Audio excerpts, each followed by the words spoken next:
네, 그러면 이제부터 저출산고령사회위원회와 한국여성정책연구원이 공동 주최하는 제35차 양성평등정책 포럼을 시작하도록 하겠습니다. 저는 사회를 맡은 한국여성정책연구원 연구기획센터장 최윤정입니다. 오늘 포럼은 저출산 시대 가족 친화 노동환경 조성 방안 모색이라는 주제로 마련하였습니다. 급격히 추워진 날씨에도 불구하고 이 주제에 관심을 가져주시고 또 포럼 현장을 찾아주신 많은 분들께 감사의 말씀을 드립니다. 시간 관계상 국회에 대한 경례와 애국가 제창은 생략하도록 하겠습니다. 그럼 본 포럼의 공동 주최인 저출산고령사회위원회 김영미 부위원장님의 개최사가 있겠습니다. 박수로 맞아주시기 바랍니다.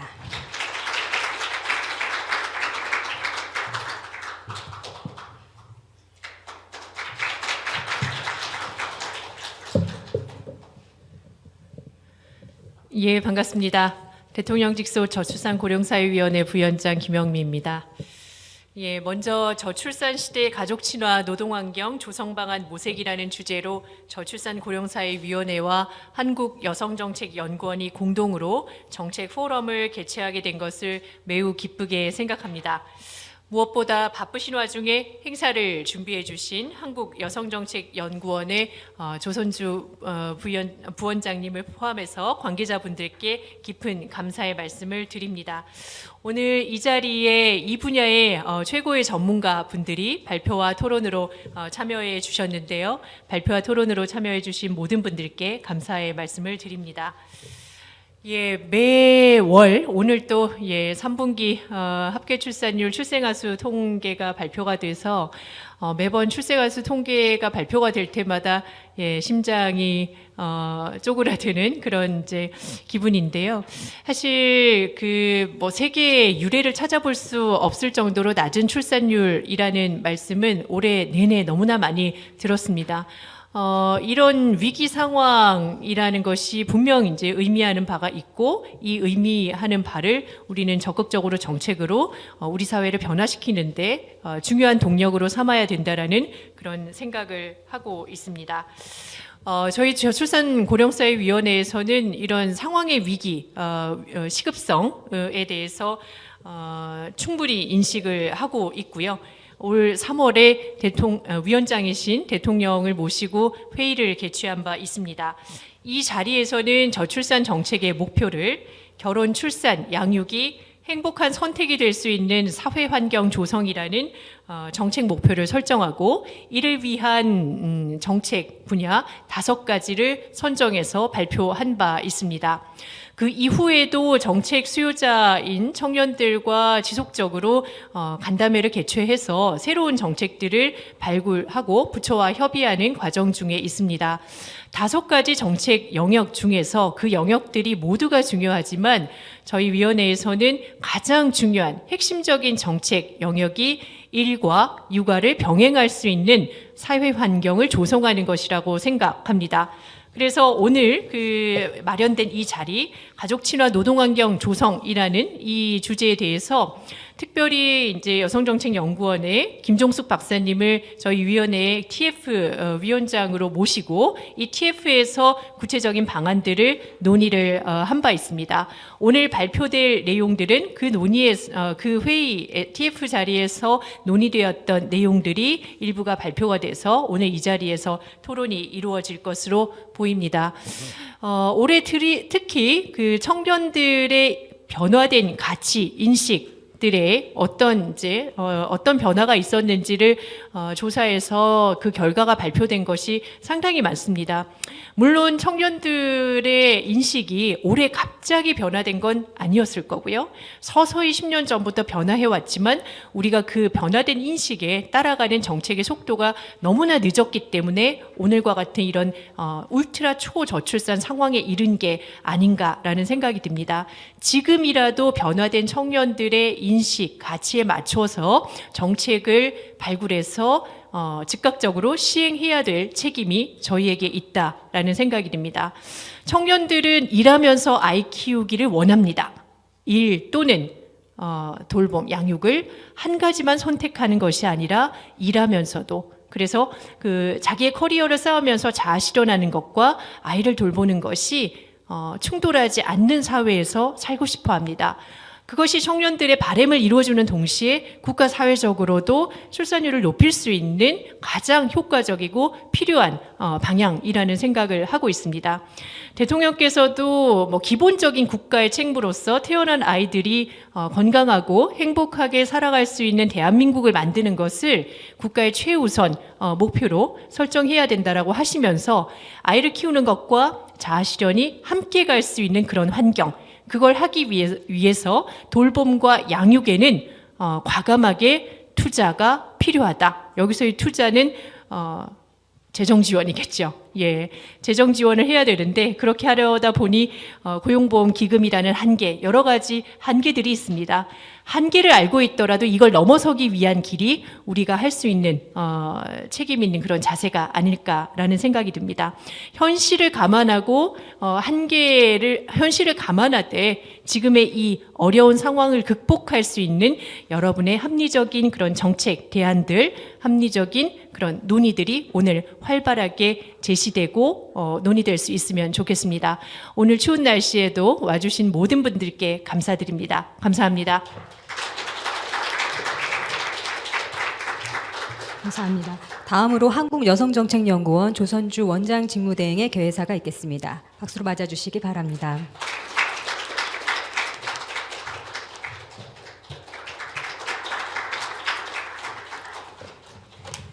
네, 안녕하십니까. 한국여성정책연구원 원장 직무대행 조선주입니다. 한국여성정책연구원과 저출산고령사회위원회가 공동으로 개최하는 제135차 양성평등정책포럼에 참석해 주신 여러분을 환영합니다. 특별히 오늘 포럼을 위해 노고를 아끼지 않으신 김영미 저출산고령사회위원회 부위원장님께 깊은 감사의 마음을 전합니다. 오늘 포럼의 주제는 저출산 시대 가족 친화 노동환경 조성 방안 모색입니다. 저출산 시대의 일과 생활 균형을 위한 정책 요구를 파악하고 제도의 활용도를 높이고자 오늘 구체적인 정책 방안을 모색하고자 이런 기회를 마련하였습니다. 저출산 시대에 대응하기 위한 우리의 중요한 과제 중 하나는 일과 생활의 균형을 유지하는 것입니다. 일 생활 균형에 대한 사회적 관심과 요구가 증가하고 있는 것도 가족 친화적인 노동시장 환경 조성과 여성의 경제활동 참여 증진이 필요하다는 사회적 공감대가 형성되어 있기 때문입니다. 앞서 위원장님께서 말씀하신 것처럼 청년 세대는 일과 삶의 균형을 중요하게 여기고 있으며 특히 청년 여성들은 이를 중요시하고 장기적인 경력을 구축하고 유지하는 데 열중하고 있습니다. 또한 기업과 정부는 일 생활 균형 문화를 확산하고 정착시키기 위해 사회적 정책적으로 그동안 많은 노력을 기울이고 있습니다. 육아휴직, 육아기 근로시간 단축 등 지속적 재정 제도의 개선과 재정적 투입도 증가하고 있는 추세입니다. 그렇지만 여전히 우리 사회의 일과 생활은 불균형하다고 할 수 있겠습니다. 우리나라는 OECD 더 나은 삶 지수의 일 생활 균형 부자에서 41개 중 35위에 머무르고 있습니다. 해당 결과는 그동안 일 생활 균형 제도의 실질적 활용이 제한적으로만 이루어져 청년 세대의 삶에서 체감도가 낮았기 때문으로 생각됩니다.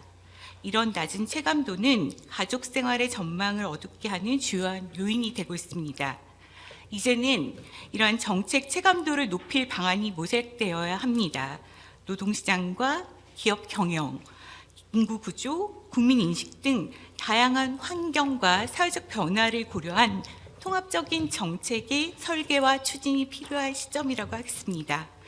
이번 포럼을 통해 일 저출산과 일 생활 균형에 대해서 논의를 하고 환경과 문화를 우리가 지속적으로 개선하면서 청년과 국민이 일상에서 공감할 수 있는 다양한 정책 방안이 마련되기를 기대합니다.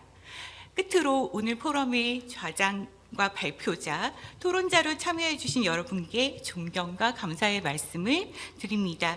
특히 오늘 포럼 논의의 토대를 만들어주신 저출산 고령사회위원회 가족친화 노동환경 TF 위원님들께 감사의 마음을 전합니다. 아울러 양 기관 관계자 및 이 자리에 함께해 주신 모든 분들께도 감사를 드립니다. 오늘 포럼은 저희 연구원의 2023년 마지막 양성평등 정책 포럼입니다. 본 포럼은 정부, 국회, 학계 등 다양한 정책 관계자들과 협력하여 실용적이고 생산적인 정책 과제 발굴에 기여하고자 2002년부터 연 4회에 걸쳐서 개최하고 있습니다. 2024년에도 활발한 공론의 장을 마련하기 위해 최선을 다하겠습니다. 감사합니다. 그럼 본격적으로 포럼의 발표를 들어보도록 하겠습니다. 오늘 포럼은 세 분의 발표자를 모셨습니다. 각각 일생활균형제도, 육아휴직제도, 육아계 근로시간 단축제도에 대한 정책 방향에 대해서 말씀을 해주실 예정입니다. 좋은 내용으로 발표를 준비해 주신 세 분의 박사님께 감사드립니다. 참고로 당부의 말씀을 드리자면 저희가 오늘 세 분의 발표자를 모시다 보니 이제 시간적 제약이 좀 있습니다. 그래서 발표자 한 분당 20분의 시간을 지켜주시면 감사하겠습니다. 그러면 첫 번째 발표자를 모시겠습니다. 첫 번째 발표는 한국보건사회연구원 이소원 연구위원께서 일생활균형 정책에 대한 국민의 생각에 대해서 말씀해 주시겠습니다. 모시겠습니다.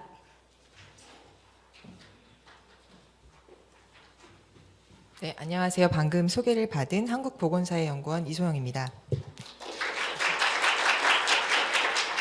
네, 제가 오늘 발표드릴 내용은 이제 국민의 인식과 관련돼서 일생활균형 정책에 관한 국민의 어떤 인식에 관련해서 발표할 예정입니다. 그래서 사실 이거는 저희가 저출산고령사회위원회의 용역과제로 전반적인 저출산 정책과 관련해서 의견을 물었었고, 오늘 발표 내용은 이 중에서 일생활균형 정책과 관련된 부분에 대해서만 발표드린다는 말씀 미리 드립니다. 전체 연구인데요. 다 아시다시피 초저출산 또 이제 저출산 현상이 장기화되고 고착화되면서 정부가 2005년도에 기본법 제정하고, 그리고 지금 현재 제4차 저출산 고령사회 기본계획이 추진 중에 있습니다. 그래서 보시면 개인의 삶의 질 향상, 또 이제 성평등하고 공정한 사회, 인구변화 대응 사회 혁신이라는 목표를 가지고, 특히 이제 추진 전략에서 기존에는 저출산 대책, 고령사회 대책, 그리고 이제 대응 기반 강화 이런 쪽에 있었다면, 가장 첫 번째 추진 전략 영역이 함께라고 함께 돌보는 어떤 사회 조성입니다. 그래서 이것이 지금 오늘 하고 있는 우리 일생활균형 정책과 매우 관련이 있다라는 말씀드립니다. 그래서 정부가 또 이제 3월 28일에 윤석열 정부 저출산 고령사회 정책 과제 및 추진 방향을 발표한 바 있습니다. 여기서 이제 보시면 이제 저출산 5대 핵심 분야에서 이제 촘촘하고 질 높은 돌봄과 교육도 있지만, 일하는 부모에게 아이와의 시간을과 관련돼서 일생활균형 정책이 강조된 바 있고요. 또 이제 가장 이제 밑단에 그림의 이제 체계도의 밑단에 보시면 국민 소통을 강화하고 체감도 높은 정책을 발굴하겠다라는 의지를 표명한 바 있습니다. 그래서 이 과제는 정책 수요자의 관점에서 정책과 관련된 욕구라든지 필요를 좀 파악하고 국민이 체감하는 정책의 방향성을 도출하는 것을 목표로 추진된 과제입니다. 그리고 이 발표는 이 중에서도 일생활균형 정책을 중심으로 구성이 되었다라는 말씀을 드립니다. 국민의 생각을 파악할 수 있는 방법은 여러 가지가 있겠지만, 이제 가장 이제 대표성 있게 좀 파악할 수 있는 방법은 아마 국민 인식 조사일 것 같습니다. 그래서 저희가 처음에는 전국 만 19에서 49세 남녀를 대상으로 하는 국민 인식 조사를 먼저 실시를 했고요. 이제 2,000명을 모집을 했는데, 조사업체의 그 패널을 이용해서 무작위 추출을 통해서 조사를 실시했고요. 이들 중에서 정책을 이용했던 분들을 기준으로 위주로 해서 이제 FGI를 추가로 실시하였습니다. 이제 8개 그룹이 있는데요. 6개 그룹은 정책의 이용자입니다. 특히 같은 정책을 이용하신 분들을 한 그룹으로 묶어서 이제 여기 보시면 G3, 4, 5, 6은 이제 그 어떤 비슷한 정책들을 이용한 분들이고요. G1, 2는 이 정책 외에 다른 정책을 이용한 분들, 아니면 아예 이용하지 않았던 분들, 이제 일반 국민을 대상으로 두 그룹을 조성을 했고요. 정책 관계자에 해당하는 분들을 이제 두 그룹으로 나눠서 특히 이제 기업 인사 담당자들을 모시고 했습니다. 그래서 한 그룹당은 한 6명에서 7명 정도로 했고요. 총 한 52명 이루어졌습니다. 그래서 오늘 발표 내용은 여기서 이제 G3에 해당하는 육아휴직이라든지 육아기 근로시간 단축 제도를 이용했던 분들, 그리고 기업의 인사 담당자 분들 함께 했던 그런 FGI 결과를 함께 발표를 해드리겠습니다. 그래서 이제 먼저 그 저출산에 관련된 인식을 저희는 이제 먼저 물어봤습니다. 그래서 만 19, 49세 남녀에게 저출산에 대해서 어떻게 생각하는지를 물었을 때 93.9%가 사회 문제로 인식을 하고 있었고요. 이것이 미래 세대에 부정적인 영향을 미칠 것이다라고도 93.1%가 응답한 바가 있습니다. 저출산의 원인에 대해서 다양한 원인을 가지고 저희가 이제 물어봤고요. 10점 척도로 물어봤을 때 가장 큰 원인으로 이제 나왔던 것이 바로 일과 육아를 병행하기 어려운 구조로 이제 8.72점이 나왔고요. 8점 이상으로 이제 크게 인식되는 저출산의 원인들을 보시면 이제 마지막에 있는 이 결혼, 출산, 자녀 양육으로 인한 여성 경력 단절 이 이제 8점 이상으로 나온 원인입니다. 그래서 이것들이 이제 나중에 FGI에서도 역시 나오고요. 그래서 결국 저출산의 가장 큰 원인이 결국은 일과 육아를 병행하기 어렵고 여성의 경력 단절이다라는 것을 알 수 있었습니다. 그리고 이제 뭐 여기서 이제 그룹별로 뭐 이제 그 성별, 연령별, 뭐 지역별 있습니다. 이제 참고하시면 되겠고요. 그래서 어쨌든 일과 육아를 병행하기 어려운 구조가 저출산에 가장 큰 영향을 미친다고 국민이 인식한다라는 것이 중요한 포인트겠습니다.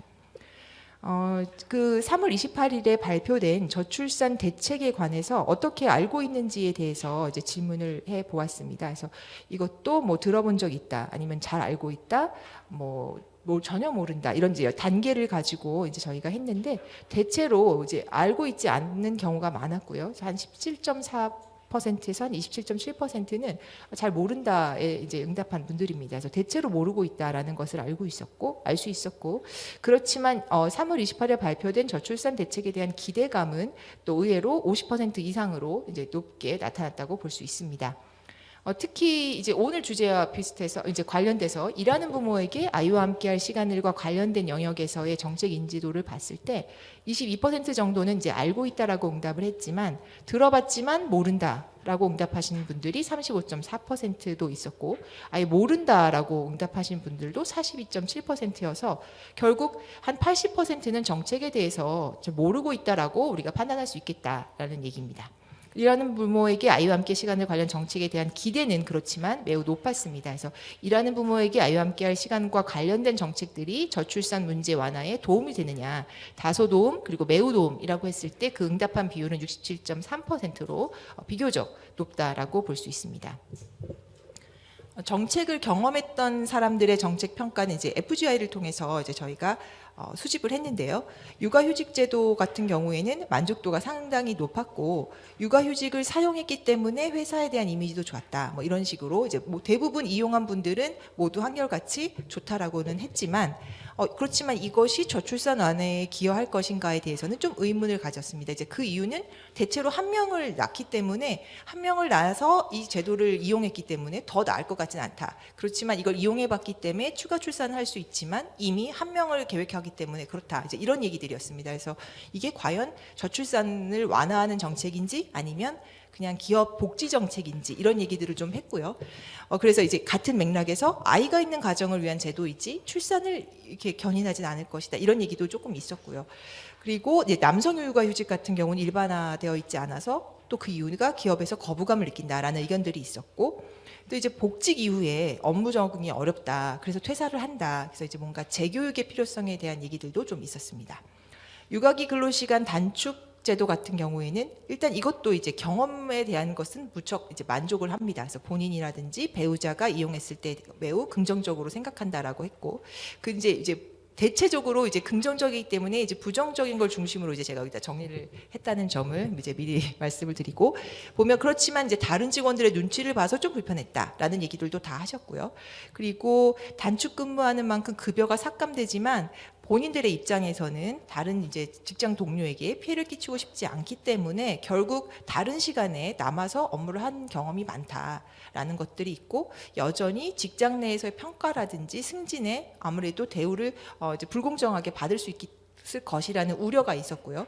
그리고 이제 아무래도 이제 근무 시간을 조정하고 유연화하는 이런 정책들은 대기업이라든지 공공기관이라든지 이런 데, 공무원이라든지 이런 데서만 사용할 수 있지 중소기업은 아예 어렵다 사용하기가라는 의견들이 있었고, 이제 이 부분에 이제 경험자도 그렇고 이제 뒤에서 이제 말씀드리면 인사 담당자도 그랬듯이 조직 문화의 영향이 매우 크게 느껴진다라고 이제 말을 했습니다.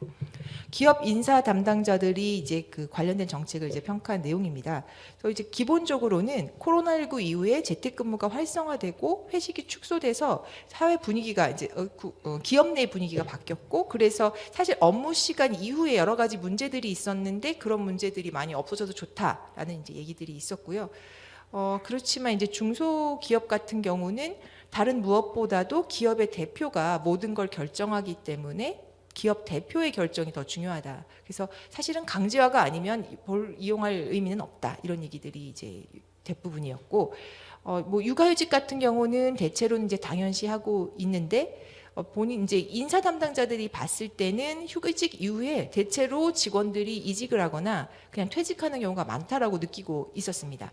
그리고 육아휴직하고 나서도 복직이 불가능할 수도 있다라고 생각하기 때문에 오히려 이용하지 않은 분위기다라고 이제 판단을 하고 있었고, 회사 규모가 작으면 더 어렵다라는 얘기가 있었고요.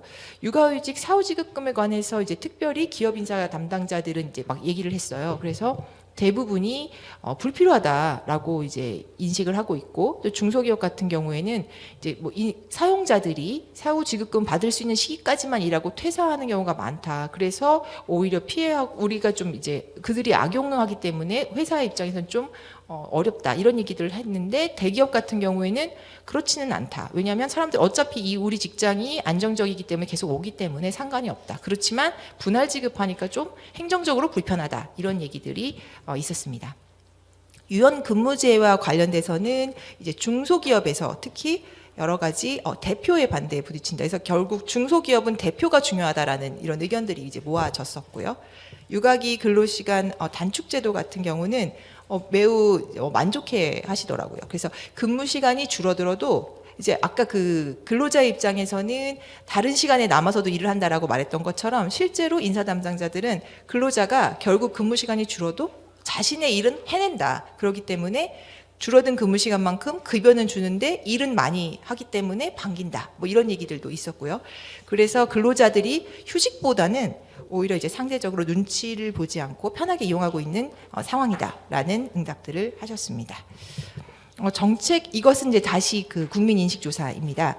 그래서 이제 전체 저출산 대책을 다 이제 늘어놓고 영역별로 어떤 것이 가장 중요하다고 생각하는지에 대해서 이제 질문한 결과인데요. 일과 육아 병행이 8.40, 그러니까 이게 110점 만점에서 가장 높게 나타난 바가 있고요. 정책 영역별로도 보시면 이제 가장 꼭대기에 있는 게 가장 높은 점수를 받은 가장 중요하다고 판단이 되는 정책들인데, 결국은 일 육아 병행과 관련된 정책들입니다. 그래서 경력 단절까지 포함해서 이제 그러니까 수요를 줄이는 정책과 공급을 늘리는 정책, 결국은 일생활 균형 정책과 관련된 세부 정책들도 여전히 중요하다라고 응답했음을 알 수가 있습니다. 그리고 이제 저희가 이제 FGI를 통해서 그러면 기업이 어떤 역할을 하는 것이 맞다고 생각하냐라고 이제 질문을 했을 때 개인과 가족, 기업, 정부 이렇게 세 영역으로 나눴을 때 각각 어떤 역할과 책임 분담이 하는 게 맞는 것인가라고 물었을 때 생각보다 기업의 역할은 크지 않게 인식을 하고 있었다는 것을 알 수 있었습니다. 그래서 출산과 양육의 책임은 일단 개인이니까 가장 큰 역할을 하는데 기업과 정부가 도와주는데 사실은 정부가 더 많이 해야 한다라는 의견들이 주를 이루었습니다. 자세한 내용은 이제 내용 참조하시면 될 것 같습니다. 그래서 이런 것을 통해서 어떤 것들을 그러면 이제 개선하면 좋겠는지를 이제 물었더니 이제 아무래도 이건 전반적인 저출산 대책입니다. 그래서 제도를 이용할 수 있는 어떤 기준들이 다 제한을 없애고 나면, 그러니까 이제 일생활 균형 정책 같은 경우에는 어떤 기업의 뭐 성격에 상관없이 중소기업이든 어디든 간에 보편적으로 뭔가 모두가 사용할 수 있게 해야 한다라는 것이 전반적인 정책에 대한 요구였다라고 볼 수 있습니다. 일가정 양립이 가능하도록 이것도 마찬가지로 유연한 근무 시간 이런 제도를 확대하고 또 이 딸린 돌봄 서비스도 확대를 해야 된다. 그래서 육아휴직을 사용할 수 있는 아동 연령 늘리는 것보다는 육아휴직 사용 기간 자체를 늘리는 것이 실효성이 있다라는 의견들이 좀 있었고요.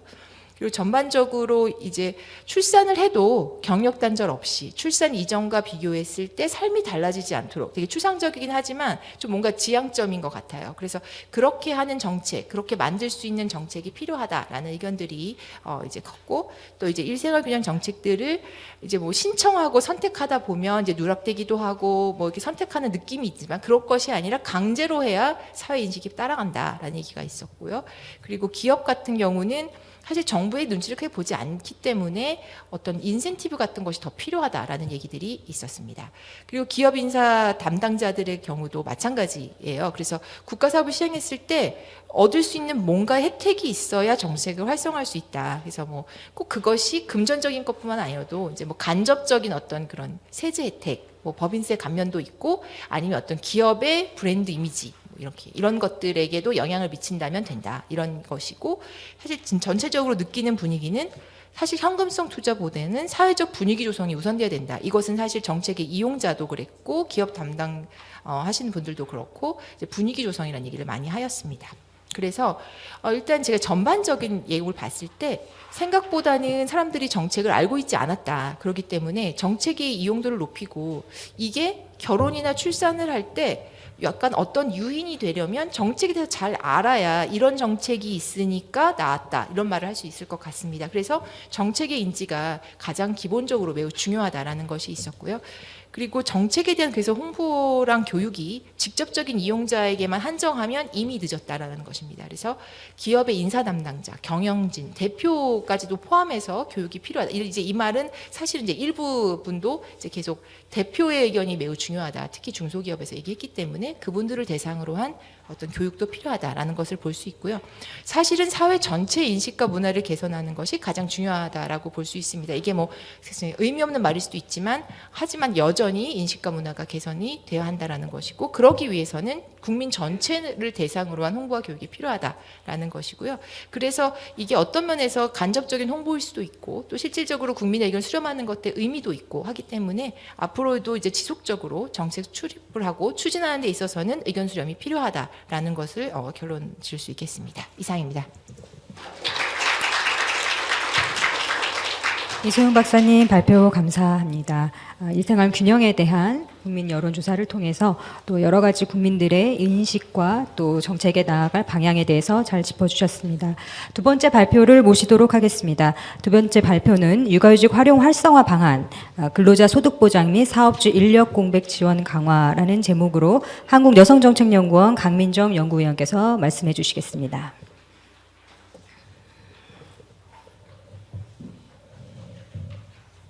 네, 안녕하세요. 한국여성정책연구원 강민정입니다.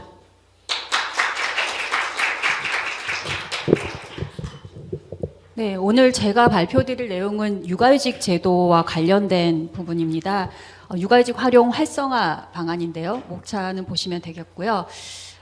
앞서 개회사에서도 계속 나왔던 얘기지만 우리가 그동안 육아휴직이나 육아기 근로시간 단축과 같이 일가정 양립 제도들이 계속 발전해 왔고 그에 따른 이제 예산과 또 사용자 또 다 증가 추세에 있습니다. 그럼에도 불구하고 여전히 제도의 사각지대가 존재를 하고요. 기존의 노동시장의 어떤 구조적인 어려움에 따른 사용의 격차도 큰 상황입니다. 그래서 앞으로 이제 우리가 어떤 방향으로 나아가야 할 것인가와 관련해서 아마 모두가 동의하실 거라고 생각이 드는데요. 그래서 이 결국은 제도 사용을 어렵게 하는 근본적인 원인을 해소하고 근로자와 기업 모두가 상생할 수 있는 방향으로 정책 지원이 이루어져야 한다. 그리고 노동시장이나 기업 경영 환경, 그리고 인구 구조, 사회적 인식 등 다양한 변화를 고려한 과감하고 통합적인 정책 설계가 필요하다라는 것에는 다 모두가 동의하실 것 같습니다. 그런데 이제 앞서 이제 이소영 박사님께서는 굉장히 큰 범위의 얘기를 해주셨는데 지금 이 순간 2023년 이 시점에 육아휴직 제도 또 더 이상 개선할 것이 뭐가 있을까? 그동안 사실 이쪽 분야와 관련해서 연구하신 또 정책 관계자분들 다 아시겠지만 육아휴직 제도는 굉장히 많은 변화와 개선을 가져왔습니다. 사용자도 꾸준히 늘어나고 있고요. 그럼에도 여전히 육아휴직 제도에 대한 개선 요구들은 있습니다. 여러 이제 우선순위는 아마 또 연구자들이나 담당자들 또 당사자들에 따라 다를 수 있겠지만 어쨌든 제가 이제 이 시점에서 육아휴직 제도의 개선 방안에 대해서 발표를 하겠다고 했을 때 다시 근본으로 돌아가자 약간 이제 이런 느낌이었던 것 같아요. 여전히 제도 사용을 어렵게 하는 또 근로자의 입장의 수요, 그다음에 사업주 입장에서의 수요 가 이제 가장 많은 비중을 차지하는 것은 분명히 존재합니다. 그래서 이 이제 자료를 보시면 뭐 다른 실태 조사에서도 마찬가지일 거라고 생각이 들어요. 근로자들한테 육아휴직 제도 개선 사항 중에 이제 첫 번째는 뭐냐라고 물어봤을 때 가장 많이 답하는 응답이 육아휴직 급여 인상인 것은 이제 분명한 사실인 것 같습니다. 그리고 사업주에게 이제 물어봤을 때는 이제 뭐 그 의미는 조금씩 다르긴 하지만 결국은 휴직제도 사용으로 인해서 인력의 공백이 발생했을 때 그 문제를 해결하기 너무 어렵다라는 이런 부분들이 이제 사업자들이 이야기하는 부분입니다. 이 실태조사 이제 매년 하고 있는 일가정리 실태조사에서 나온 결과인데요. 이 결과는 늘 매년 거의 좀 비슷하게 나타나고 있는 상황입니다. 그래서 결국은 이제 육아휴직 제도와 관련해서 급여 인상, 그러니까 육아휴직 기간 중에 소득 보장이 강화되는 것, 그리고 사업주 입장에서는 인력 공백을 해소하는 것, 이 두 가지가 어떻게 보면 가장 중요하게 해결해야 될 여전히 남아있는 숙제라고 볼 수 있습니다. 이제 그래서 그 두 가지에 초점을 맞추어서 이제 정책 제안을 하려고 하는데요. 먼저 급여와 관련해서 육아휴직 급여가 그동안 이제 꾸준히 변화를 이제 이뤄왔는데 그거를 좀 정리를 해봤습니다. 사실 아시다시피 육아휴직 제도 이렇게 변화 상황을 쭉 정리해 보면 정말 몇 페이지가 넘어갈 정도로 굉장히 많은 변화가 있었죠. 이제 그 중에서 급여와 관련해서 이제 보면은 처음에 이제 만들어졌을 때 이제 2001년 이때 이제 예, 안 되는군요. 네. 그냥 말씀드리겠습니다. 월 이제 정액으로 시작이 됐죠. 월 20만 원이란 정액으로 시작을 해서 매년 조금씩 올라가다가 이제 2011년 거의 한 10년 만에 이제 정률제로 전환이 되면서 사실상 급여가 인상이 됩니다. 이때는 이제 월 통상임금의 40%로 인상이 됐죠. 그래서 이렇게 이제 정률제로 전환을 하면서 이때 사후지급금이 15%로 이제 도입이 되었습니다. 그리고 그 다음에 이제 2014년도에 우리가 아빠 육아휴직 보너스제라고 명명하는 특례 제도가 신설이 됩니다. 이거는 이제 우리나라에선 존재하기 어려운 파파쿼터를 좀 대신하기 위한 제도라고 볼 수가 있고 어쨌든 남성 사용을 좀 촉진하기 위해서 도입이 됐던 제도고 2015년도에는 사후지급금 비율이 15%에서 25%로 확대가 됩니다. 그리고 그 이후에는 이제 특례 제도가 계속 이제 급여가 올라갔어요. 그래서 그렇게 제도가 확대되어 왔고 그러다가 이제 2017년도에 이르러서는 우리가 육아휴직을 그래도 짧게라도 쓰게 하자라는 정책적인 목적을 가지고 초기 3개월, 첫 3개월간의 급여를 이제 80%로 이제 인상을 하게 됩니다. 그러면서 이제 그 이후에도 계속 이제 그 특례 제도가 이제 또 인상이 됐고요. 최근에는 2020년도에 부부 동시 육아휴직도 가능해졌습니다. 그리고 이제 드디어 2022년에는 첫 3개월에만 이제 적용이 됐던 육아휴직 그 통상임금 80%가 이제 전 기간에 이제 지급이 되는 형태로 인상이 됐고요. 그리고 3+3 부모 육아휴직제를 이제 신설을 하면서 이게 아빠 육아휴직 보너스제를 이제 통합하는 그런 형태로까지 이제 개선에 이르게 됐습니다. 그래서 이 그 역사들을 간단하게 좀 정리를 해보면 가장 크게는 정액에서 정률로 전환이 된 것, 그다음에 이제 특례 제도가 도입이 된 것, 그다음에 짧은 기간이라도 사용하도록 이제 급여를 인상한 것, 그다음에 급여의 상한을 인상한 부분, 그다음에 이제 부부 동시 육아휴직 사용과 또 결국은 이제 전 기간 급여율이 인상되는 이런 역사를 가지게 되었습니다. 그래서 이제 그냥 이 텍스트만으로 보면 우리가 이제 통상임금의 80%라고 육아휴직 급여를 얘기를 하는데 그렇게 하면 마치 되게 높은 급여 대체율이라고 이제 인식할 수가 있는데 사실은 이건 이제 통상임금의 80%고 평균 임금으로 이제 적용을 해보면 사실 그거보다 더 낮아지고 또 이제 육아휴직 기간 중에 받는 소득을 기준으로 본다면 이 사후지급금 25%까지 이제 제외한 것을 실질적인 소득 대체율로 보아야 하는 것이고요. 그렇게 봤을 봤을 땐 상당히 낮은 수준입니다. 이거는 이제 그냥 단순하게 계산해봐도 그렇게 되는데 우리가 상한이 150만 원이잖아요. 그러다 보니 이제 거기서 25%가 이제 사후지급금 제외가 되면 한 112만 원 정도 됩니다. 이제 그 정도가 사실상 상한 적용받는 근로자들이 받는 이제 육아직 급여라고 할 수가 있고, 실제로 이제 우리가 계속 급여가 상승돼 오고 있기 때문에 사실은 이 상한에 걸리는 근로자들이 상당히 많을 것으로 이제 예측이 되고 있습니다. 그래서 우리가 받고 있는 이제 육아직 급여 소득 대체율은 생각보다 그렇게 높지 않다라는 것을 이제 확인을 할 수가 있습니다. 그래서 앞서 이야기한 이제 근로자들의 수요, 육아직 급여 인상됐으면 좋겠다라고 하는 수요가 당연히 이제 계속 요구가 되고 있는 것이죠. 그래서 이제 이 육아휴직 기간 중에 소득 보장을 어떻게 강화할 것인가를 봤을 때 방법은 세부적으로 여러 가지가 있을 수 있습니다. 우리가 아까 80%라고 얘기했던 그 급여율을 인상하는 방법도 있을 것이고요. 이제 150만 원으로 되어 있는 상한을 인상하는 방법도 있을 것이고, 70만 원으로 되어 있는 하한을 인상할 수도 있습니다. 또한 이제 뭐 특례 제도를 운영을 할 수도 있겠죠. 근데 이제 여기에 덧붙여서 한 가지 더 해볼 수 있는 생각이, 아까 계속 제가 말씀드렸던 이제 그 사후지급금 25%에 해당하는 사후지급금이 만약에 없다면 이제 제가 이렇게 해놨는데 아마 이제 눈치 빠르신 분들은 아시겠지만 제가 이제 이 이야기를 하려고 이렇게 빌드업을 해서 왔습니다. 결국 이제 사후지급금 얘기를 하고자 여기까지 달려왔다고 보시면 되겠습니다. 그래서 사후지급금은 사실은 육아휴직 제도 개선에 있어서 그렇게 우선순위는 아니었다고 생각해요. 이제 꾸준히 그 문제에 대해서 제기는 해왔었지만 사실 그것보다 더 개선돼야 될 부분들이 이제 우선순위가 더 있었다고 여겨졌기 때문에 사실은 제도 개선에 있어서 그렇게 본격적으로 다루어지지는 못했다고 생각을 합니다. 그럼 지금 이 순간 이제 제가 사후지급금 이야기를 할 텐데요. 사후지급금은 아까 말씀드린 대로 이제 복귀를 하고 이제 6개월을 근무했을 때 나머지 25%가 이제 일시불로 지급되는 그런 제도입니다. 그래서 앞서 그 정률제로 전환이 되면서 도입이 됐다고 말씀을 드렸고, 그때 당시에 이게 이제 일본에서 이제 이런 유사한 제도를 좀 차용을 해서 만들었다고 합니다. 근데 사실 일본은 이미 오래전에 이 제도를 폐지를 했었어요. 그런데 우리는 2015년도에 이제 사후지급금 비율을 25%까지도 확대를 했습니다. 그러면서 이제 2020년에는 이제 이거는 좀 제도가 좋아진 측면인데요. 비자발적인 사유로 이제 계속 근무를 하지 못하고 퇴사한 경우에도 지급을 하는 이제 방식으로 개선은 되기는 했습니다. 이제 이 자료는 그 언론에서 따온 자료인데 사실은 이제 사후지급금 미지급 현황이 이렇게 공식적으로 리포트가 되고 있지는 않습니다. 이것은 이제 그 뭐 국회 요구 자료였다고 보여지는데요. 이걸 보면 이제 최근 5년간 누적 데이터이기 때문에 뭐 아주 정확하다고 볼 수는 없겠지만 대충 이제 우리가 짐작을 해볼 수가 있죠. 최근 5년간 미지급 인원이 한 10만 명이 좀 넘는 것으로 나타나고 있습니다. 우리가 2019년부터 이제 매년 육아휴직급여 수급자가 10만 명을 넘어가고 있잖아요. 그래서 그런 것과 비교해 봤을 때 5년 누적의 10만 명은 그렇게 적지 않은 숫자가 아닐까라고 볼 수가 있습니다.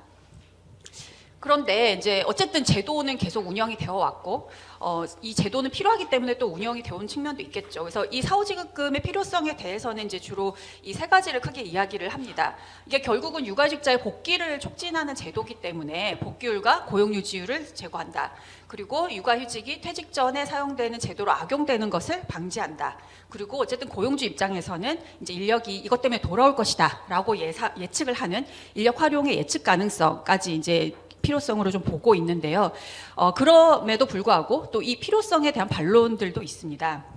결국은 이게 이제 6개월이 기준인데 그러면 그 6개월이 지나면 어떡할 건가라는 이제 의문이 드는 거죠.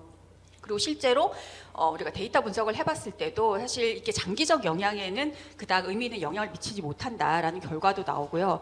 그리고 사실 더 중요한 것은 이제 우리가 육아휴직 제도가 이제 꾸준히 지금까지 운영이 되면서 이제는 더 이상 퇴직 전 사용 제도로서의 성격을 좀 탈피를 해서 실수요자가 주로 많이 사용을 하고 있고, 사실은 우리가 모두 알고 있지만 이 복귀할 거냐 말 거냐의 문제는 사후지급금보다는 근로 조건이나 인류가 병행이 얼마나 가능할 것인가에 기인한다고 볼 수 있습니다.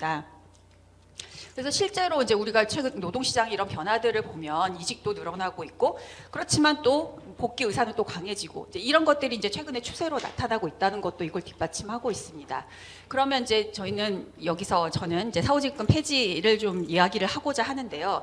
왜 이것이 필요한가를 몇 가지로 정리를 해봤습니다.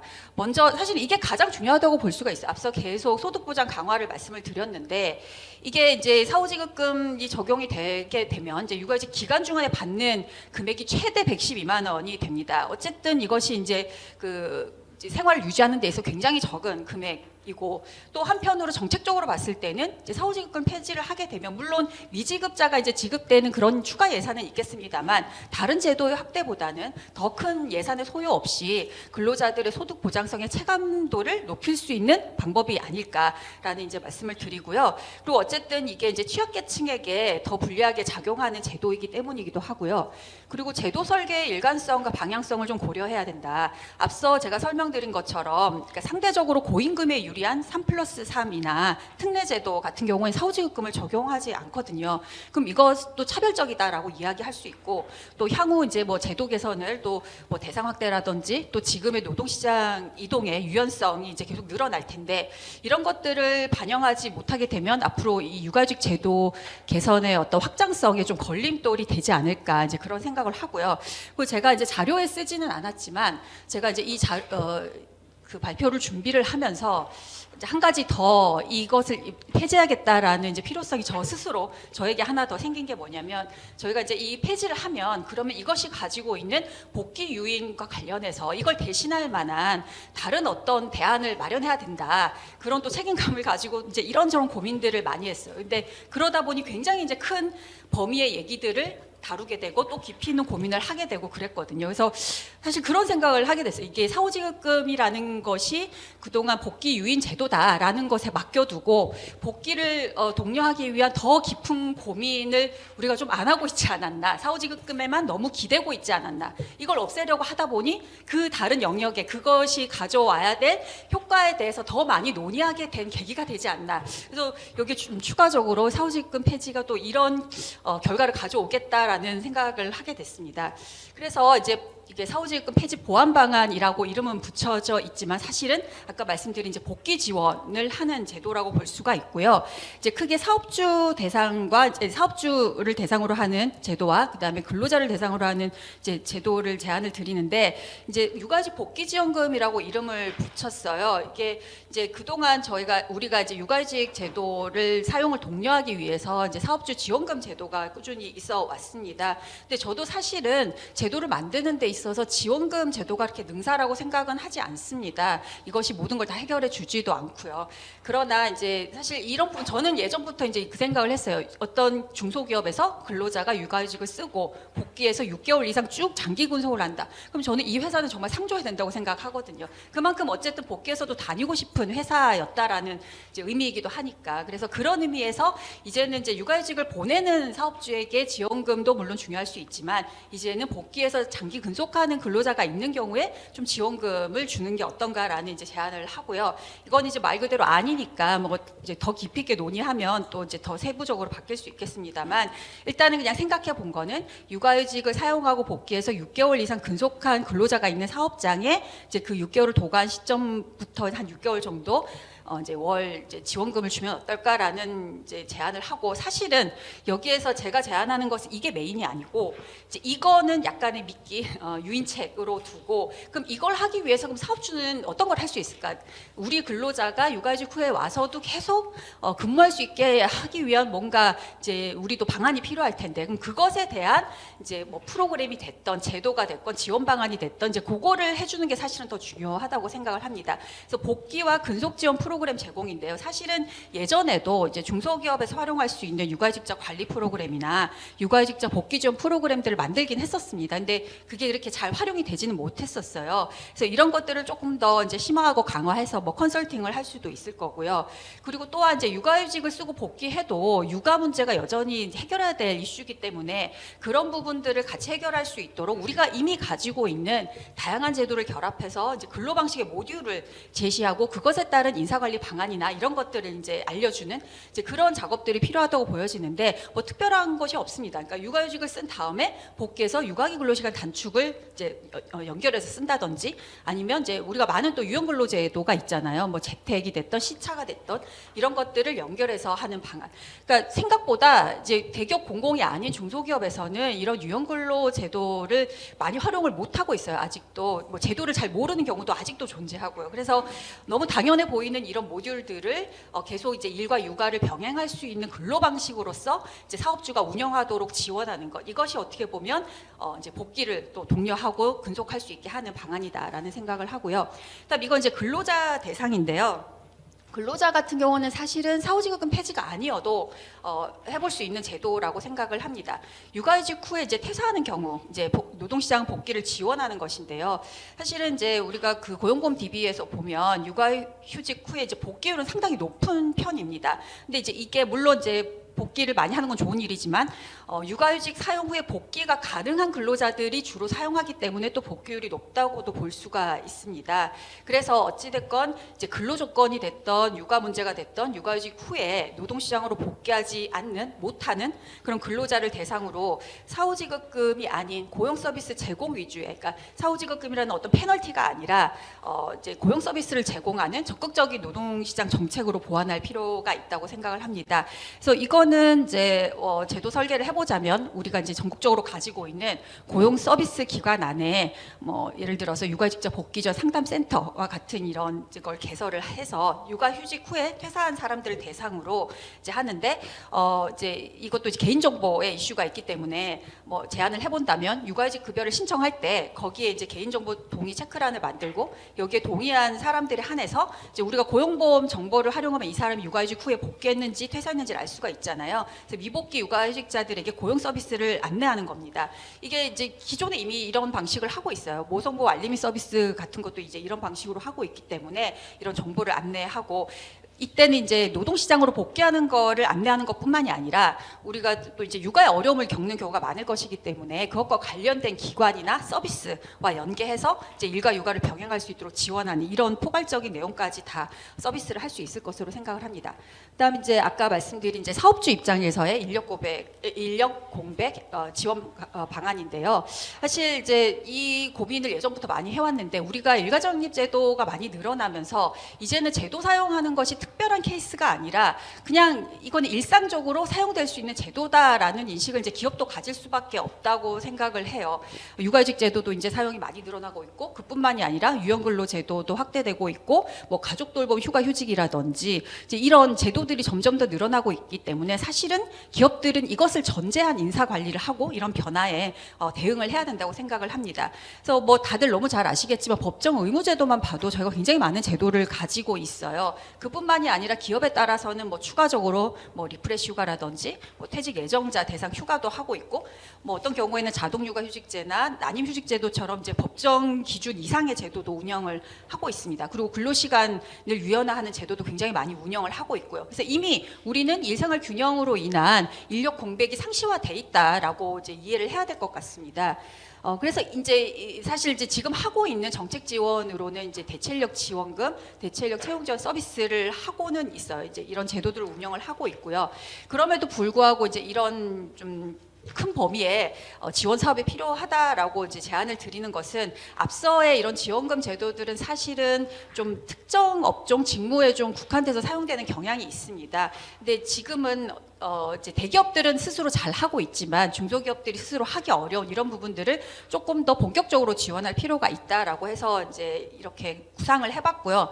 그래서 이제 우리가 인력 공백이 발생한다고 했을 때는 뭐 기업의 역량에 따라서 이것에 대응하는 이제 수준이 좀 달라질 수 있지만 어쨌든 기본적으로 봤을 때 인력 공백의 양이 얼마나 되는지 또 이 사람이 담당하는 직무나 책임 수준이 어떠한지 또 얼마나 예측 가능한지 이런 것들이 사실 인력 공백의 이제 주요 축이라고 볼 수가 있고요. 그래서 이런 것들을 기준 삼아서 이제 인력 공백의 수준을 가늠하고 또 대처 방안을 마련을 해야 된다고 봅니다. 그래서 실제로 이제 이거는 개선된 건 아니지만 법 개정이 제한이 된 적도 있는데 이런 걸 이제 염두에 둔 법 개정인 거죠. 예를 들어 보건, 의료 인력 같은 경우에 이런 추가 인력 쿨을 항상 보유하고 있어야 한다라는 이런 법 제안도 되기도 했었죠. 그래서 실제 대기업들을 보면 이미 이런 제도 사용이 너무 활발한 기업들은 이런 인력 쿨을 충분히 확보하면서 기업을 운영하고 있습니다. 다들 잘 아시는 롯데 사례 같은 경우에도 인력을 120% 이제 뽑아서 운영을 하고 있고 이제 현대자동차 같은 경우는 생산 현장에 공백이 생기면 그때그때 투입할 수 있도록 지원반 제도를 운영을 하고 있습니다. 그래서 이미 대기업들은 이런 상황들에 다 적응을 하고 이렇게 인력 관리를 하고 있습니다. 그래서 이제 이런 것들을 중소기업, 어려운 중소기업에게 좀 이제 해볼 수 있는 방안을 사업으로 좀 지원해보자라는 이제 의견인 거고요. 그래서 이걸 하기 위해서 사실 좀 꼼꼼한 검토가 필요합니다. 이걸 당장 뭐 어떻게 만들 수 있는 제도가 아니라 사실 그동안 우리가 이제 일가정 양립 지원을 위해서 여러 지원 사업들을 해왔기 때문에 그 자료들이 굉장한 DB라고 생각을 합니다. 그래서 그 DB들을 잘 분석을 해보면 어떤 기업들이 또 어떤 수요가 있고 또 그것의 성과는 어떻고 이런 것들을 잘 알 수가 있을 것입니다. 그래서 그런 것들을 먼저 잘 검토를 하고 그다음에 이제 기업 특성에 따라서 수요가 어떠한지 그리고 잘하고 있는 기업은 어떻게 하고 어려움은 어떤 기업들이 어려움을 겪고 있는지 뭐 할 수 있다면 실태 조사를 해보는 것도 좋을 것 같고요. 이런 단계를 거쳐서 이제 시범 사업을 좀 특정할 수 있는 그런 직무나 분야에 좀 마련을 해서 해볼 수 있다고 생각을 합니다. 이걸 할 때에는 이제 이 해당 직무에 잘 맞는 인력 풀을 잘 확보하고 원활한 수급이 가능한 그런 조직과 협업하는 것이 굉장히 중요하다고 생각을 하고요. 이 추진 체계는 사실 너무나 많은 관계자들이 필요하다고 생각합니다. 정부뿐만이 아니라 뭐 이제 그 기업 단체라든지 뭐 고용 서비스 기관, 뭐 기업들 다 이제 민관이 다 협력하고 또 지역과 업종 또 직종이 함께 할 수 있는 그런 조직들이 모두 협력망을 구축을 해서 운영을 해야 된다고 생각을 합니다. 그래서 이런 것들을 만약에 한다면 이제 이런 설계들을 해볼 수 있을 거라고 생각을 합니다. 그래서 마지막으로 이제 결론을 좀 말씀을 드리면. 이제 제가 늘 항상 육아직 제도에 대해서 말씀을 드리면서 이제 이거는 우리 전반에 걸친 일생활 균형 제도의 한 축을 담당하는 그 자체의 고유 기능이 있는 제도입니다. 그래서 저는 그 중에서도 또 다양한 또 개선 과제들이 있겠지만 오늘은 가장 우선적으로 계속 꼽히는 그 두 가지에 초점을 맞춰서 제안을 드렸다. 그 이외에도 사실 육아직 제도는 또 여러 수요들이 또 다른 개선 수요들이 있겠죠. 그리고 이제 그 육아직 제도가 갖는 기능과 목적에 맞게 개선이 되어야 하고 그리고 이 일과 육아를 병행할 수 있는 다양한 지원 제도들이 있는데 그 제도들과의 정합성과 연계성을 충분히 검토를 해서 제도 개선이 이루어져야 한다고 생각하고요. 그리고 앞서 제가 제안드렸던 좀 구체적인 과제들은 사실은 이제 아이디어 수준인 거고 이걸 하기 위해서는 또 기존 사업에 대한 여러 이제 심도 깊은 분석과 또 효과성을 검토하고 또 현장의 이야기를 많이 듣고 또 관련 정책 담당자나 전문가들의 신중한 논의가 꼭 선행되어야 한다고 생각합니다. 네, 이상으로 발표 마치겠습니다. 네, 한민정 박사님 발표 감사합니다. 강 박사님께서는 육아휴직 제도 관련해서 근로자의 소득 보장과 또 사업주의 인력 공백의 두 포인트를 중심적으로 대안 방안과 향후 과제에 대해서 말씀해 주셨습니다. 그럼 마지막 발표자를 모시도록 하겠습니다. 마지막 발표는 육아기 근로시간 단축 제도 활성화를 위한 정책 방향과 과제라는 제목으로 한국여성정책연구원 정성미 연구위원께서 말씀해 주시겠습니다.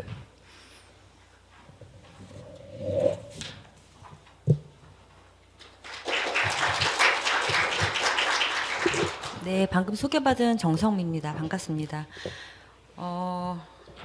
오늘 제가 마지막 발표로 육아기 근로시간 단축제도 실태 조사한 결과를 보고 드릴 텐데요. 앞서 이소영 박사님께서 인식조사 관련된 결과들을 발표해 주신 내용과 좀 유사한 결과들이 나와서 안심이 되기도 하고 약간 마음이 놓이기도 합니다. 육아휴직 제도는 참 많이 언급됐고 제도 개선의 내용과 방향과 이런 것들이 긴 시간 동안 확대되어 왔었습니다. 네, 그런데 이제 육아기 근로시간 단축 제도는 아마도 코로나 이슈 이후에 시간 단축과 관련된 내용과 맞물리면서 확장이 되기 시작을 했고요. 이제 최근에 들어서야 좀 더 본격적인 논의가 시작되고 있는 것 같습니다. 뭐 다 아실 수 있겠지만 육아기 근로시간 단축 제도를 간단하게 말씀을 드리면 만 8세 이하, 그러니까 육아휴직 대상자와 동일한 근로자가 1년 육아휴직을 사용하지 않는다면 2년까지 사용할 수 있는 제도입니다. 단축 후에 적용되는 주당 근로시간은 15시간에서 35시간 이내가 되고요. 단 1회에 신청할 수 있는 최소 신청 기간이 3개월로 약간 좀 경직되게 운영이 되고 있는 상황입니다. 이 육아기 근로시간 단축 허용 예외 사유가 있는데요. 근로자의 계속 근로기간이 6개월 미만인 경우와 함께 이 두 번째가 조금 제가 당황했던 지점인데 대체 인력을 채용하기 위해 14일 이상 노력했으나 대체 인력을 채용하지 못하면 예외 적용하고 있습니다. 실태 조사를 해봤더니 직장 내에 이 제도가 없어서 사용하지 못했다라는 응답이 제일 높게 나왔거든요. 이따 말씀드리겠지만 네, 이런 예외 조항이 있었습니다. 그래서 이 부분을 같이 이따가 말씀을 드리면 좋을 것 같습니다.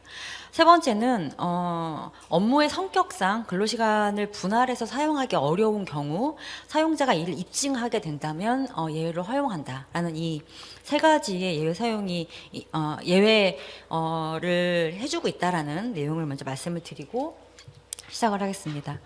육아기 근로시간 단축제도 사용 현황입니다. 현재 고용보험 DB에서 제공하고 있는 내용이고요. 제도 활용자는 코로나 이슈가 있기 전에는 5,000명이 채 되지 않는 정도로 활용을 하다가 20년 이후에 본격적으로 활용자가 늘어나서 22년 기준 약 2만 명 정도, 이게 초회 수급자 기준입니다. 2만 명 정도가 활용을 하고 있고요. 남성보다는 여성 사용률이 높습니다. 그래서 22년 기준에 한 90%는 여성. 그렇지만 사실상 17,000에서 18,000명 사이이기 때문에 이렇게 많은 수라고 생각이 되진 않는데 그래도 확장이 되고 있다는 점이고요. 사업체 규모가 조금 독특했습니다. 육아휴직은 사업체 규모가 작을수록 사용이 떨어지고 규모가 클수록 높았다면 육아기 근로시간 단축은 10인 미만에서 가장 많이 사용하는 것으로 나타났습니다. 22년 기준, 그 이전도 마찬가지지만 약 한 30% 정도가 10인 미만 사업장에서 사용을 하고 있었고요. 그 다음으로 300인 이상 사업장입니다. 그래서 각각 3분의 1씩 사용하고 있는데 미루어 짐작컨대 육아휴직을 사용하기 어려운 소규모 사업체에서 이세영 박사님도 그 말씀을 주셨는데 시간 단축해서 급여는 조금 주고 일은 왕창 시킬 수 있어서 제대로 허용해 준 거 아닐까라는 생각이 좀 들었습니다만 그래서 10인 미만 사용이 높다라는 겁니다. 이 조사는 조금 가장 따끈따끈한 결과일 것 같습니다. 저희가 11월 9일부터 6일 동안 조사를 했고요. 전국 만 19세에서 59세에 영유아기 또는 초등생 자녀가 있는 남녀 1,500명을 반반 조사했습니다. 조사 내용은 육아기 근로시간 단축 제도를 어떻게 사용하고 있는지와 어느 정도의 수요가 있는지를 조사하는 것을 목적으로 했습니다. 근로자 실태 조사 결과로 이 육아기 근로시간 단축 제도를 얼마나 알고 있는지를 물었을 때 알거나 들어본 적이 있다라는 응답이 89%로 나왔거든요. 그러니까 모른다는 10% 수준으로 매우 낮았는데 2021년도에 그 사업체 조사인 일가정 양립 실태 조사를 보게 되면 모른다 비중이 조금 더 높아요. 32%로. 그래서 아마도 시점의 차이는 좀 있을 거라고 미루어 짐작이 됩니다만 근로자들이 좀 더 이 제도를 잘 알고 있다 이렇게 볼 수 있을 것 같습니다. 특성별로 제도를 어떻게 인식하고 있는지를 보여주고 있는 게 여기 특성별 제도 인식 쪽의 내용인데요. 성별로는 여성이 남성보다 제도 인식이 좀 더 높습니다. 그래서 모른다는 비중이 남성이 좀 더 높았고요. 연령별로 보게 되면 나이가 좀 젊을수록 이 제도에 대한 인식이 훨씬 더 높다라는 것을 알 수 있었습니다. 실제 이 제도를 사용해 봤는지를 물었고요.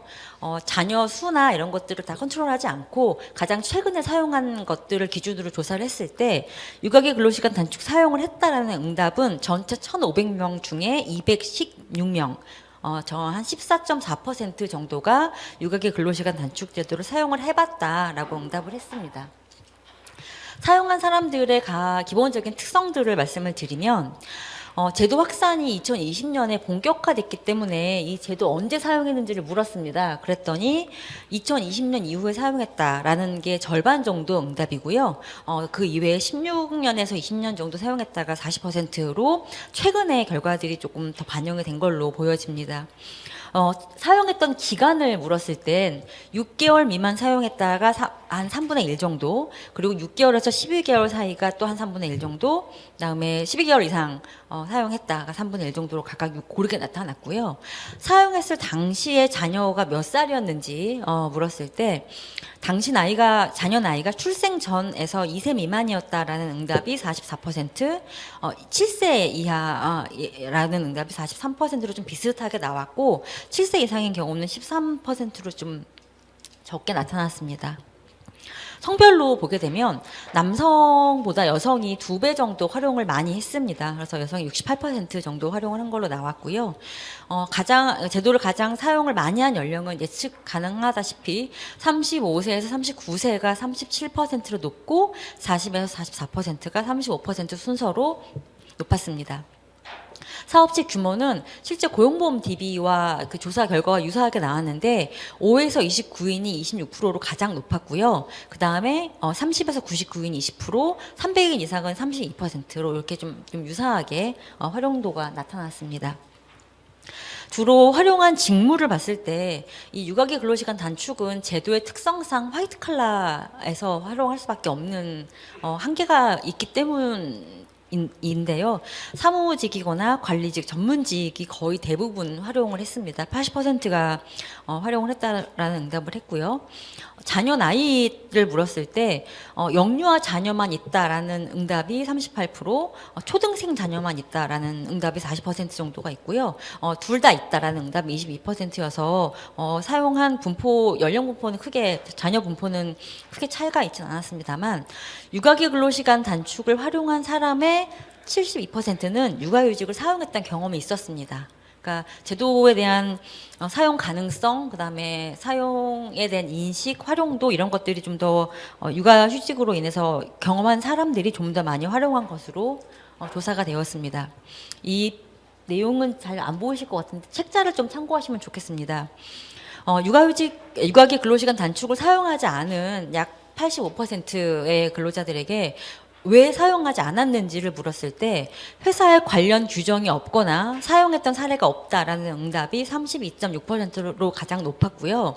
이거는 사업체 규모가 작은 5에서 29인과 30에서 99인이 40% 이상 높게 응답을 했습니다. 두 번째로는 업무 특성상 근로시간 단축이 불가능하다라는 22% 응답이 있었고, 아까 이소영 박사님께서도 발표해 주셨던 내용 중에 그 단축제도를 사용을 해도 그래서 급여가 줄지만 실제는 업무가 줄지 않는다라는 응답이 있었거든요. 이것 또한 11.7%가 응답을 했습니다. 이 응답은 사업체 규모가 좀 클수록, 그러니까 급여가 높을수록, 그다음에 업무 강도가 좀 더 높다라고 볼 수 있는 이 부분에서 10% 이상의 응답률을 보여서 약간의 차이가 있긴 했었는데요. 대부분 우리들이 생각할 수 있는 범위 내에서 육아기 근로시간 단축을 사용하지 않았다라는 응답이 나오고 있다라는 내용들을 확인할 수 있었습니다. 여기서부터는 육아기 근로시간 단축과 육아휴직을 언제 하기를 원하는지, 그리고 그 두 제도를 교차해서 물었을 때 언제 사용하는 것을 원하는지를 조사를 했습니다. 먼저 육아휴직을 언제 원하느냐, 아이 나이에 따라서 응답을 했습니다. 전체적으로 육아휴직 아예 원하지 않는다는 사람들은 한 19% 정도밖에 안 됐고요. 거의 대부분 육아휴직을 원한다라고 했습니다. 그리고 가장 원하는 개월 수는 12개월. 그러니까 73.7%가 12개월의 육아휴직을 원한다라고 응답을 하고, 가장 많은 자녀 나이대는 영유아기입니다. 자녀 나이가 영유아기일 때 12개월을 사용하고 싶다라는 응답이 가장 높았고요. 그 다음이 초등 저학년입니다. 7에서 9세. 그래서 이제 이게 6세 이하 영유아기에 모두 응답이 좀 높을 줄 알았는데 그렇진 않고 영아기와 초등 저학년에서 육아휴직 수요가 좀 높게 나타났다라는 점이고요. 두 번째로는 육아기 근로시간 단축 제도를 언제 원하는지를 물었습니다. 원하지 않는다는 응답은 24.9%고 그 이외에는 모두 원한다라고 했는데 육아기 근로시간 단축 제도를 가장 원하는 기간은 12개월이었습니다. 그런데 이 사람들이 자녀 나이대를 물었을 때 가장 많은 기간이 그 자녀 나이대가 초등 저학년 때, 그 다음에 유아기입니다. 그러니까 육아휴직은 영유아기에 가장 많이 원하고요. 육아기 근로시간 단축은 초등 저학년기에 가장 원하는, 어쩌면 우리가 이미 몸으로 알고 있는 그런 내용이 조사 결과 이렇게 나왔고요. 그러면 이 두 제도를 교차해서, 왜냐하면 육아휴직도 1년 쓸 수 있고 육아기 근로시간도 1년 쓸 수 있고, 또 육아휴직을 쓰지 않는다면 육아기 근로시간 단축을 더 쓸 수 있는 상황이기 때문에 사람들이 이 두 제도를 같이 동시에 물었을 때 어느 시점에 원하는지를 조합해서 분석을 했더니 응답자의 64.6%는 육아휴직 12개월 쓰고 육아기 근로시간 12개월 쓰는 걸 원한다. 라는 응답이 나왔습니다. 물론 어떤 제도도 원하지 않는다라는 뭐 16% 정도의 응답이 있긴 있었습니다만 대부분은 12개월, 11개월을 원하는 것으로 나왔고요. 육아휴직만 원하는 경우는 요 검은색 음영 처리된 박스를 합하면 되는데 이게 8.3%, 육아기 근로시간 단축 제도만 원한다는 경우는 2.3%가 나오게 됩니다. 그래서 전반적으로 근로자들은 육아휴직과 육아기 근로시간을 조합해서 사용하는 것을 상당히 원하고 있다라는 거고요. 이 64.6%만 대상으로 자녀 나이가 언제일 때 원하는지를 추가 분석을 했을 때 육아휴직은 자녀가 영아기일 때, 그리고 육아기 근로시간 단축은 초등 저학년일 때 쓰고 싶다라는 응답이 22.4%로 가장 높게 나타났습니다. 물론 육아휴직을 영아기에 원한다는 응답이 43.0%로 아까 보여드리는 결과와도 같고, 육아기 근로시간 단축은 초등 저학년에 원한다라는 응답이 절반이 넘기 때문에 그것도 유사하게 나왔기도 하고요. 그래서 영아기의 육아휴직, 초등 저학년의 근로시간 단축 내지는 초등 저학년에만 모아서 쓰고 싶다라는 응답도 있었습니다. 그러니까 어쩌면 이미 6세 이하 영유아기에는 상당히 한 공보육 체계가 마련이 되어 있는 상황이거든요. 그러니까 그렇기 때문에 그보다는 그 약간 좀 그 비껴나가서 있는 시점으로 볼 수 있는 초등 저학년기에 대한 수요가 좀 더 높게 나온 거 아닌가라고 짐작해 볼 수 있었습니다. 이런 제도 수요를 원하는 사람들한테 육아기 근로시간 단축을 한다면 몇 시간 하는 것을 선호하는가를 조사했을 때 자녀 나이 모든 기간을 통틀어서 2시간이 가장 많았습니다. 한 40% 이상이 모두가 다 2시간을 원하고, 물론 3시간이나 4시간을 원하는 그룹들도 있었습니다만 대체로 2시간대가 가장 많은 수요가 있다라는 것을 알 수 있었고요. 이 조사를 하기 전에 이 3개월이라는 그러니까 정해진 기간에 대한 부담 같은 게 초등 저학년기에는 이렇게 3개월씩 필요하지 않을 수도 있거든요. 그래서 이 기간을 한 달로 줄였을 때 얼마나 수요하는가를 조사를 추가적으로 해봤습니다. 그랬을 때 한 달 단위의 사용 필요성이 매우 필요하다가 52%, 약간 필요하다가 39%, 그러니까 90% 정도는 한 달 단위로 쓰고 싶다라는 응답을 보였고요. 한 달 단위로 쓸 경우에 몇 시간 쓰고 싶은지를 물었을 때 역시 2시간이 압도적으로 많았습니다. 그래서 육아기 근로시간 단축에 대한 보편적 선호가 2시간이라는 것들을 좀 확인할 수 있었습니다. 이 1시간 육아기 근로시간 제도를 가장 원하는 때가 초등 저학년기였고, 1개월과 2시간 정도의 시간 단축을 원한다라는 게 어쩌면 방학이나 이런 긴급 수요 같은 것들이 있을 때 필요할 수 있는 가능성이 있기 때문에 자녀 방학과 관련된 질문을 추가로 했고요. 때문에 자녀 방학 때문에 육아휴직이나 육아기 근로시간 단축을 사용한 경험이 있는지를 추가 조사를 했더니 사실상 대부분은 없다. 라고 합니다. 아마도 제도의 그 사용 기간이나 신청해서 활용할 수 있는 것들에 대한 어떤 경직성이 반영된 결과라고 짐작은 되는데, 어쨌든 85%는 전혀 그런 경험이 없고, 육아휴직 경험은 7.1%, 육아기 단축은 4.8%에 불과했습니다. 그런데 초등기 자녀 방학으로 인한 돌봄의 어려움이 있는지를 물었을 때는 사실 한 76.8%가 있는 걸로 나타나고 있고요. 그럼 방학 중에 돌봄의 어려움이 돌봄 교실 이용이나 안전 문제, 비용이나 조력자 문제 등에서 어떤 어려움이 있는지를 좀 나누어서 물어봤거든요. 그러니까 모든 질문에 어려움이 있다라는 응답이 높았습니다만, 특히 자녀의 안전 문제나 학원이나 이런 기관 비용 이용을 하는 데서의 비용 부담, 그리고 조부모나 베이비시터와 관련된 이런 자녀 돌봄자를 구하는 데서의 어려움을 좀 특히 어렵게 나타난다고 있는 것으로 조사가 되었고요. 때문에 이 초등 저학년에서 육아기 단축 근로에 대한 어떤 선호가 높게 나타난 연장에 대한 답이 아닐까, 이렇게 볼 수 있을 것 같습니다.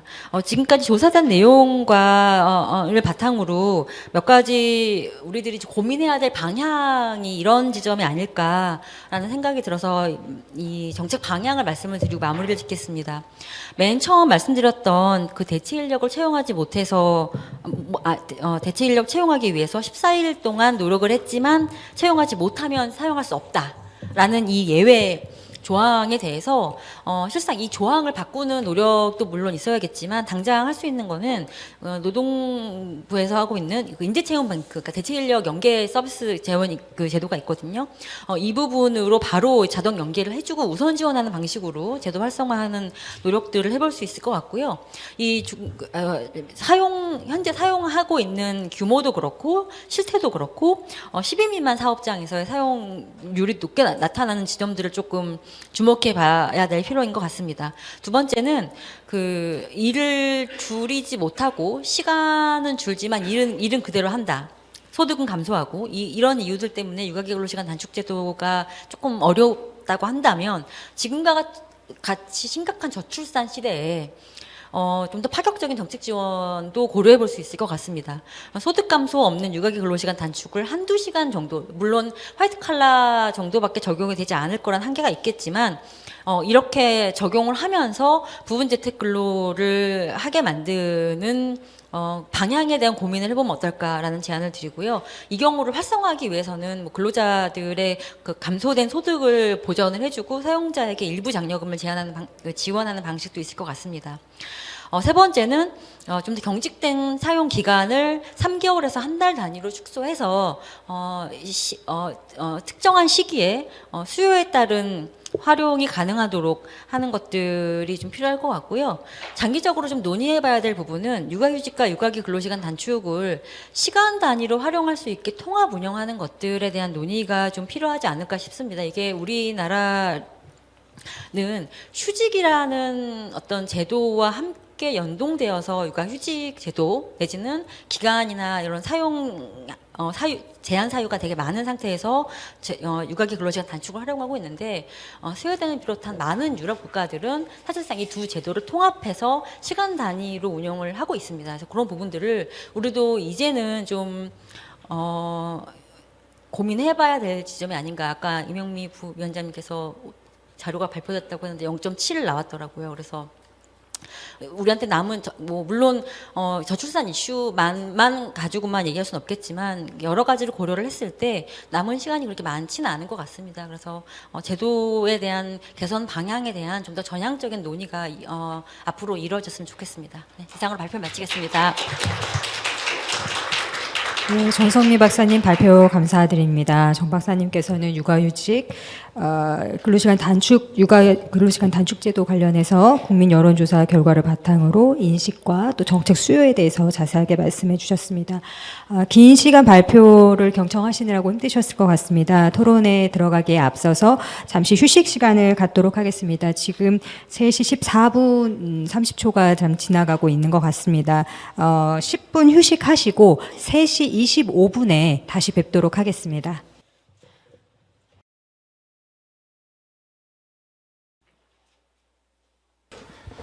예, 토론 세션 이어서 진행하도록 하겠습니다. 이전 세션은 그 세 분 전문가로부터 국민 인식 조사 그리고 육아휴직에 대한 실질적인 소득 대체율이나 활성화 방안 또 육아기 근로시간 단축에 대해서 어떤 방법이 있을까 이 발제를 들었고요.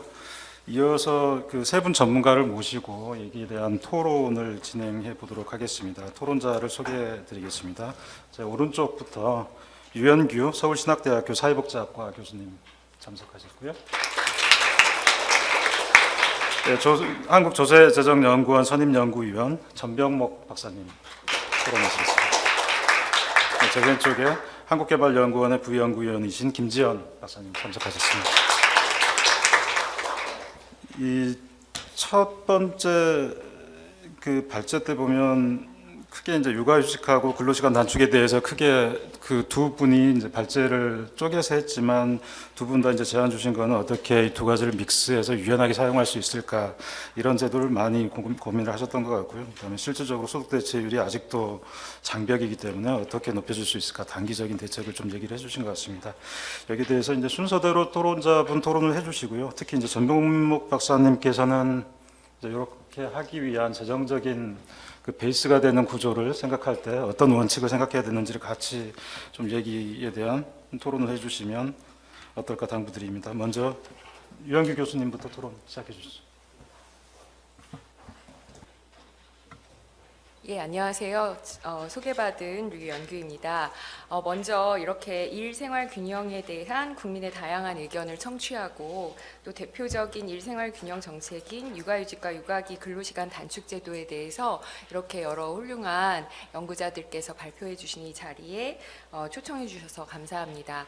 사실 발표 내용에 대한 반론을 제기할 것은 전혀 없어서요.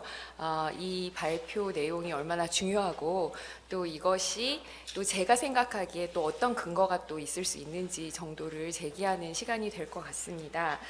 먼저 그 육아휴직제도 활성화 방안 사후회 네.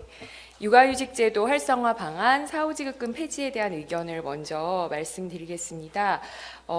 첫 번째 발표에서 이소영 박사님께서 말씀해 주셨듯이 저출산 정책 과제 중에서도 일생활 균형 정책에 대한 국민 인식에서 인지도가 22% 정도로 매우 낮게 나타난 현재 육아휴직, 육아기 근로시간 단축은 정책의 수혜율이 그만큼 낮다는 것을 의미하는데요. 정책의 수혜율이 낮다는 것은 첫 번째로 고용보험 가입률이 낮은 것도 있지만 또 고용보험에 가입되어 있어도 제도의 활용 가능성이 낮은 것을 크게 두 가지로 구분해서 살펴볼 수 있을 것 같습니다. 고용보험 가입률은 사실상 꾸준히 증가해 왔습니다.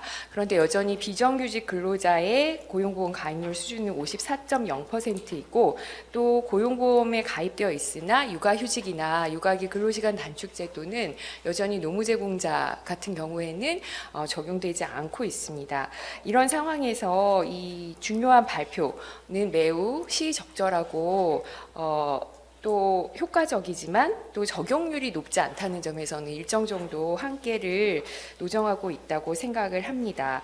그래서 이 연구에서 제시하는 것처럼 우리나라의 육아휴직 급여 소득 대체율이 통상 임금의 80%라고 하지만 급여 수준이 높아 보이는 착시 효과가 분명히 존재하고 있고 먼저 두 번째 발표에서 강민정 박사님께서 그것을 분명히 보여주셨다는 것은 사후지급금 폐지에 대한 강력한 근거가 된다고 생각합니다. 그리고 사후지급금 폐지의 필요성은 실질적 급여 소득 대체율이 낮은 것이 육아휴직 이용 활성화에 제약 요인이 된다는 것뿐만이 아니라 두 가지 정도 더 제가 근거를 뒷받침하고 싶은데요. 첫 번째는 사후지급금이 제도 적용 확대의 제약 요인이 될 수 있다는 것입니다. 이전 고용사업장으로 복귀하기 어려운 노무제공자나 예술인, 지금 출산휴가까지는 이분들한테 확대가 됐는데 육아휴직까지 확대가 돼야 될 때 이 사후지급금이 걸림돌이 될 수 있다는 것입니다. 두 번째는 사후지급금이 제도 이용 계층화를 악화시키는 요인이 될 수 있다는 것입니다. 앞서 발표해 주신 것처럼 임금이나 기업 규모별 육아휴직 이용률을 살펴보면 임금에 따른 근로자 이용률, 특히 남성 근로자의 같은 경우는 대규모 기업일수록 임금이 높을수록 이 3+3 육아휴직제에 사후지급금을 적용하지 않고 이것을 더 활용할 가능성이 높은데 사후지급금을 폐지하지 않으면 더욱더 이 계층화를 더 강화시킬 유인이 될 수 있다는 것을 또 제가 또 근거로 들 수 있을 것 같습니다. 또 육아휴직 기간 세 번째 발표에서 기간에 대해서도 말씀을 해주셨는데 저는 일부 국회의원들이 육아휴직 기간을 확대하는 그리고 자녀 연령도 확대하는 이런 법률 개정안도 내놓고 있는 추세라고 생각을 하는데 저는 육아휴직 기간을 확대하는 것보다는 앞서 발표하신 것처럼 육아기 근로시간 단축이나 유연 근로시간제를 활성화하는 것이 훨씬 더 중요하다고 생각을 합니다.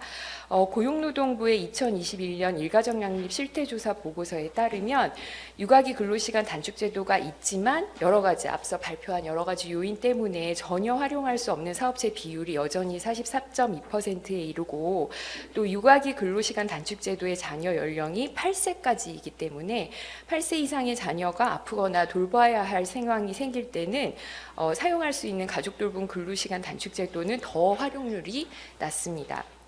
근로자의 필요에 따라서 근로시간이나 근로장소를 조정할 수 있는 유연 근로시간제 같은 것을 활용할 수 있는 방안에 대해서는 제가 그 같은 보고서에서 찾아봤더니 2017년부터 2021년까지 큰 변화가 없고 오히려 그렇게 조정할 수 있는 가능성이 낮다라는 부정적 응답이 늘어난 것으로 나타납니다. 사실상 우리가 2020년에서 2021년 코로나19를 경험하면서 어쩔 수 없이 재택근로를 해야 하는 상황이 많았음에도 불구하고 근로시간이나 장소의 조정 가능성이 감소했다는 것은 그만큼 우리 사회가 경직적 노동 중심 시간 운영을 강요하고 있는 것을 유추할 수 있습니다. 감염병 여부와 상관없이 지금은 이제 돌봄이 근로자에게 기본적으로 부여된 조건이라고 생각을 하고 또 돌봄을 사유로 근로시간이나 장소를 조정할 수 있는 제도가 실제로 마련되고 실제 노동시장 현장에서 활용할 수 있는 분위기가 조성되어야 하겠습니다.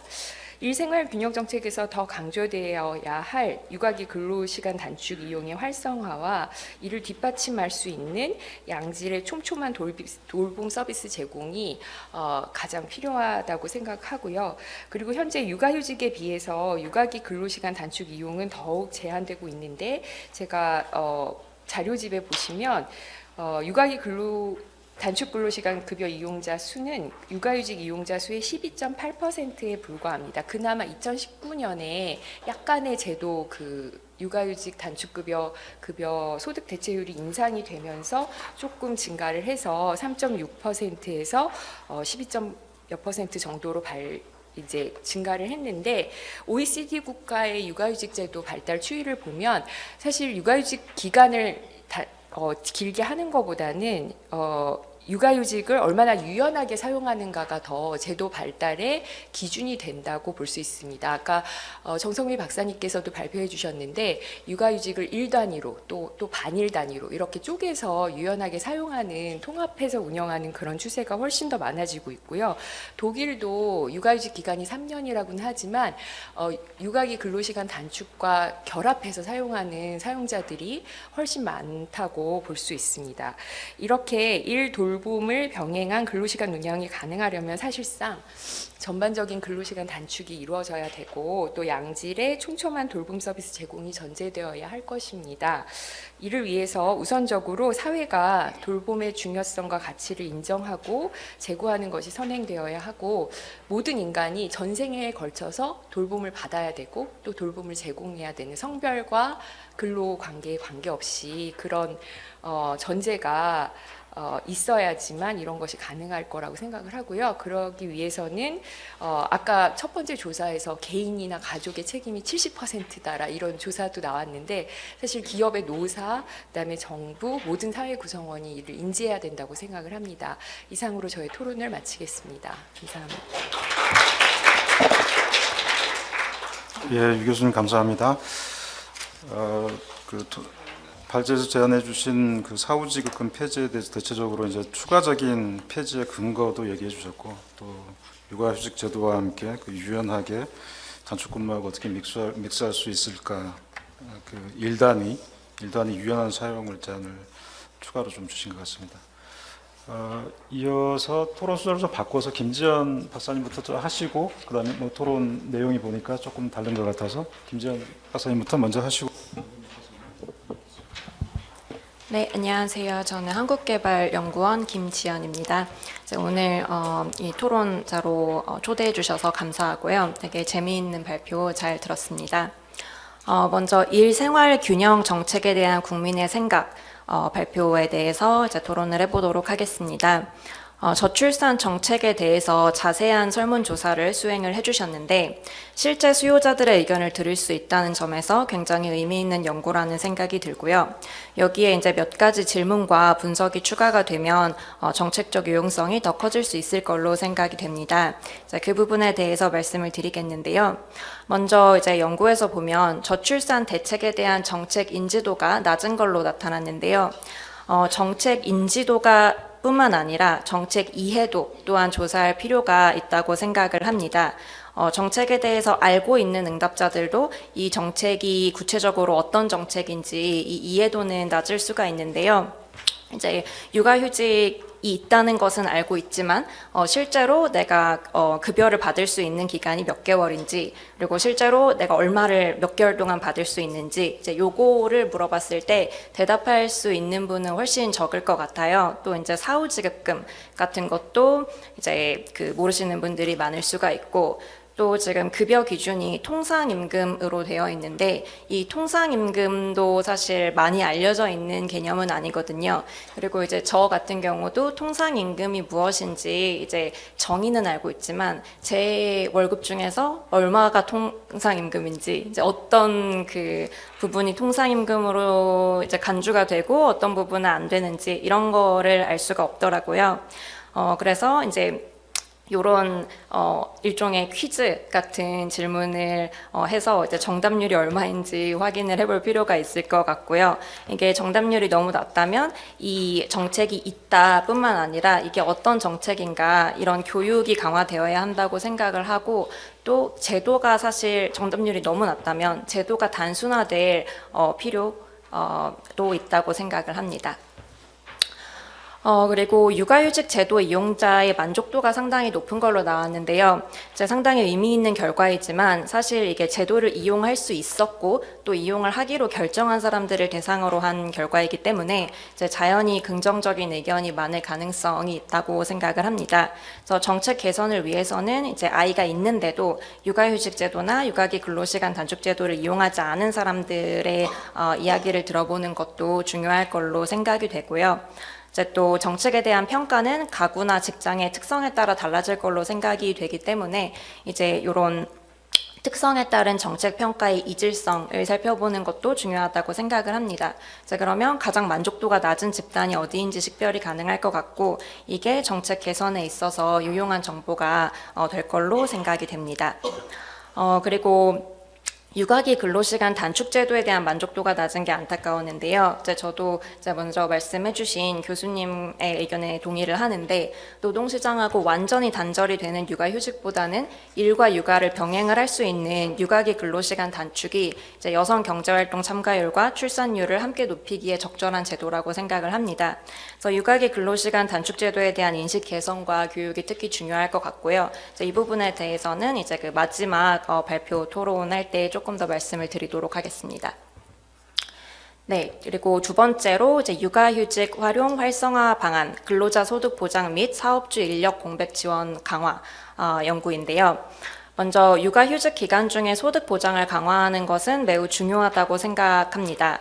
이 출산 의향을 높이기 위해서는 출산 전 대비 소득 감소를 최소화하는 게 필요할 것 같은데요. 또 이거는 남성 육아휴직을 늘리기 위해서도 필수적이라고 생각을 합니다. 남성 육아휴직이 어려운 이유가 물론 인식 문제도 있지만 가구 소득에서 보통 남성 소득이 큰 비중을 차지하기 때문에 이게 줄어드는 게 가구의 큰 경제적 제약으로 작용할 가능성이 있습니다. 그래서 사실 요즘 아빠들도 이제 육아에 참여하고 싶은 의향이 굉장히 높다고 생각을 하기 때문에 이 육아휴직 급여를 좀 현실적인 수준으로 올려서 실제 원하는 분들이 제도를 사용할 수 있도록 하는 게 중요하다고 생각합니다. 또 이제 출산 기회 비용이라는 게 상대적으로 고소득자한테 더 클 걸로 생각이 되기 때문에요. 이거를 감안을 하면 상한액의 증액이 필요하다고 생각을 합니다. 또 이제 사실 소득이 높을수록 커리어를 위해서 노동시장에 빨리 복귀하려는 요인도 크지 않을까 생각이 되는데요. 그래서 이런 집단은 육아휴직 기간도 상대적으로 짧게 가질 걸로 생각이 되어서 예산 소모가 생각보다 크지 않을 수도 있지 않을까, 이제 이런 생각도 들었습니다. 또 추가적인 예산 소요 없이 소득 보장성을 올릴 수 있다는 점에서 이 사후지급금 폐지에 대해서는 저는 긍정적으로 생각을 하는 편이고요. 네. 그리고 또 사업주 인력 공백 지원 강화에 대해서도 말씀을 해주셨는데, 저도 이 취지에는 너무 공감을 하지만 사실 이제 한정된 예산으로 너무 많은 목표를 달성을 하려고 한다는 생각이 일단 들었습니다. 지금 이제 한정된 예산으로 근로자의 일가정 양립을 지원하는 한편 사용자의 인력 공백 또한 이제 해결을 해주려고 하는데, 사실 과감한 정책 도입이 필요하다, 이렇게 계속 계속 그 얘기는 나오고 있는데 이제 여러 가지 목표를 한정된 예산으로 하려다 보니까 결국 어느 쪽에도 과감한 정책이 못 들어가고 있는 게 아닌가 이제 그런 우려가 좀 들고요. 저는 이제 그 육아휴직 복귀 지원금이나 이제 출산 육아기 대체 인력 지원금 이런 지원금 등에 대해서 사실 조금 회의적인데요. 저희 원의 김민호 박사님이랑 숙명여대 박우람 교수님께서 하신 연구에 따르면 21년 기준으로 중소기업 지원 사업이 중앙부처에서 323개 이고요.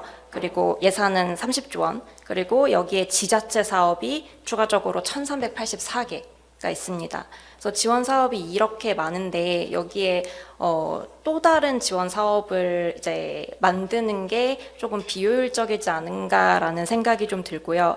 그 강민정 박사님께서 그 발표하시면서 이제 그 근로자들이 육아휴직을 자유롭게 쓸 수 있고 또 복귀를 해서 또 6개월 동안 일하는 회사에는 상을 줘야 되지 않냐 이렇게 말씀하셨는데 저도 굉장히 동의를 하거든요. 상을 줘야 된다고 생각하는데 이게 지원금 신설을 통해서가 아니라 이미 이제 지원 그 제도들이 굉장히 많기 때문에 이 사업들이 조금 더 선별적으로 그런 상을 줘야 되는 기업에 좀 더 지원이 갈 수 있도록 이런 육아휴직을 얼마나 사용하는지 복귀율이 얼마나 되는지 이런 거를 평가 기준으로 활용을 하는 게 좀 더 효율적인 자원 배분에 있어서 더 바람직하지 않을까 이제 그런 생각을 해봤습니다. 네, 이제 마지막으로 이제 정성미 박사님 그 연구에 대해서 좀 얘기를 하겠는데요. 저도 이제 아까 말씀드린 것처럼 이 육아기 근로시간 단축제도 이 사용을 확대를 하는 게 굉장히 중요하다고 생각을 합니다. 그 이번에 노벨상 받으신 그 클라우디아 골든 교수님 그 커리어와 가정 그 저서에서 보면은 되게 재밌는 연구 결과 하나를 소개를 해주시고 계신데요. 그 이제 4년제 대학을 졸업을 하고 그리고 전문 대학원 이상 교육을 마친 굉장히 고학력 여성들을 대상으로 이제 처음 일자리를 가지고 이제 15년 후에 이 여성들의 소득이 그 같은 프로페션의 남성들에 비해서 얼마나 떨어지는지 그거를 이제 비교를 한 연구 결과예요. 근데 보면 변호사 직군에서 가장 성별 격차가 컸고요. 약사 직군에서는 거의 성별 격차가 나지 않았습니다. 이 성별 격차가 나는 이유가 결국은 이제 육아 문제 때문에 좀 그 노동 시간을 줄이고 이제 근로 시간 단축을 하고 유연 근무를 하면서 이렇게 되는 건데요. 근데 이제 변호사 직군이랑 약사 직군이랑 이렇게 차이가 나는 이유가 결국은 인력이 대체가 얼마나 잘 되나. 그거 때문이라고 이제 말씀을 하시고 계세요. 이제 변호사 같은 경우는 클라이언트 베이스이기 때문에 이제 한 번 클라이언트를 맡으면 이 역할을 다른 변호사가 다시 해줄 수가 없잖아요. 이제 그렇기 때문에 이제 이런 근로시간 단축에 대한 페널티를 굉장히 많이 받는 거고, 이제 약사 직군 같은 경우는 미국 같은 경우에 이제 약사 직군이 이제 굉장히 좀 프랜차이즈화가 돼가지고 이제 업무들이 좀 매뉴얼화 돼 있고 이렇기 때문에 다른 약사가 서로의 그 일을 굉장히 대체를 높은 수준으로 해줄 수 있기 때문에 그게 이제 성별 격차를 좁히는데 굉장히 큰 기여를 했다. 이제 이렇게 그런 결과를 좀 소개를 해주시고 계세요. 물론 그게 이제 다 이제 가장 좋은 해결책이다 그렇게 말씀드리는 거는 아니지만, 그러니까 그만큼 이제 대체 인력을 어떻게 구하고 그 일이 얼마나 대체가 잘 될 수 있게 일을 조직을 하는 게 필요한가, 이제 그거를 좀 말씀을 드리고 싶었습니다. 네, 여기까지입니다. 예, 김전 박사님 수고하셨습니다. 전체적으로 아까 초기에 정책 인지도가 낮은 거에 대한 그 정책적인 개입이 조금 더 필요하겠다 이런 얘기를 좀 해주신 것 같고요. 사후지급금이나 이런 주장에 대해서는 대체적으로 찬성을 하시는 것 같고, 그 외에 그 육아기 대체 인력 지원금 여기에 대한 거는 재정 투입의 뭐 효과성이나 모니터링 이런 것들이 선제적으로 필요하고, 그래서 이 검토가 좀 필요하지 않겠냐 이런 의견을 주신 것 같습니다.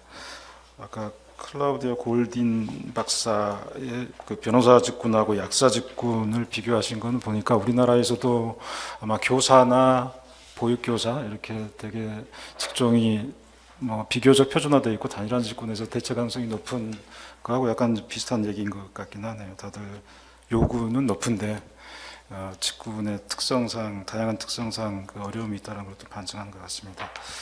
이어서 전병목 박사님 토론.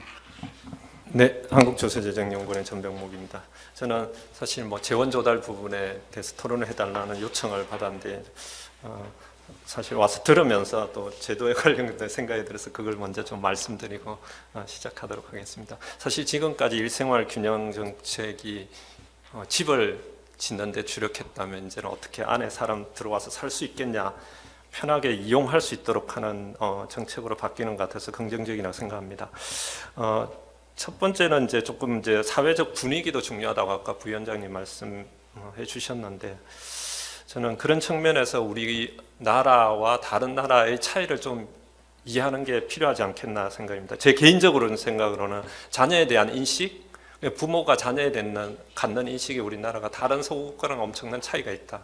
결국 뭐 경제학적으로 말하면 자녀의 결혼 이후의 삶까지 부모의 어떤 효용함수에 포함되어 있는 게 아닌가. 그래서 우리의 제도도 막 그 이후까지도 계속 커버하려고 하는데, 그런 것들이 뭐 바람직한지 여부를 떠나가지고 그런 걸 어디까지 정책에서 뭐 조금 오더링을 통해서 조금 더 반영을 해야 되고, 그것들이 조금 우리가 쫓아가는 것이 아니라 그것이 변화될 방향에 대해서도 한번 생각해 보는 게 필요하지 않겠나, 그런 생각이 들었습니다.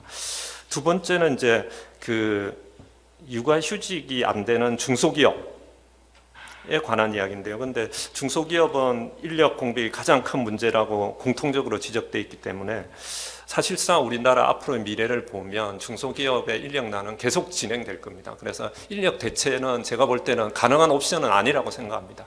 그렇기 때문에 더더군다나 우리나라 중소기업의 상당 부분이 한계선상에 있습니다. 그래서 어떤 추가적인 비용을 흡수하기에 되게 어려운 중소기업이 많기 때문에 어떤 인력을 완전히 정부가 해준다 하더라도 적응 비용에 대한 부담이 있을 것이고, 그래서 조금 육아휴직보다는 모르겠습니다. 어떻게 비용적으로 보나 육아휴직보다는 육아기 근로시간 단축이 훨씬 더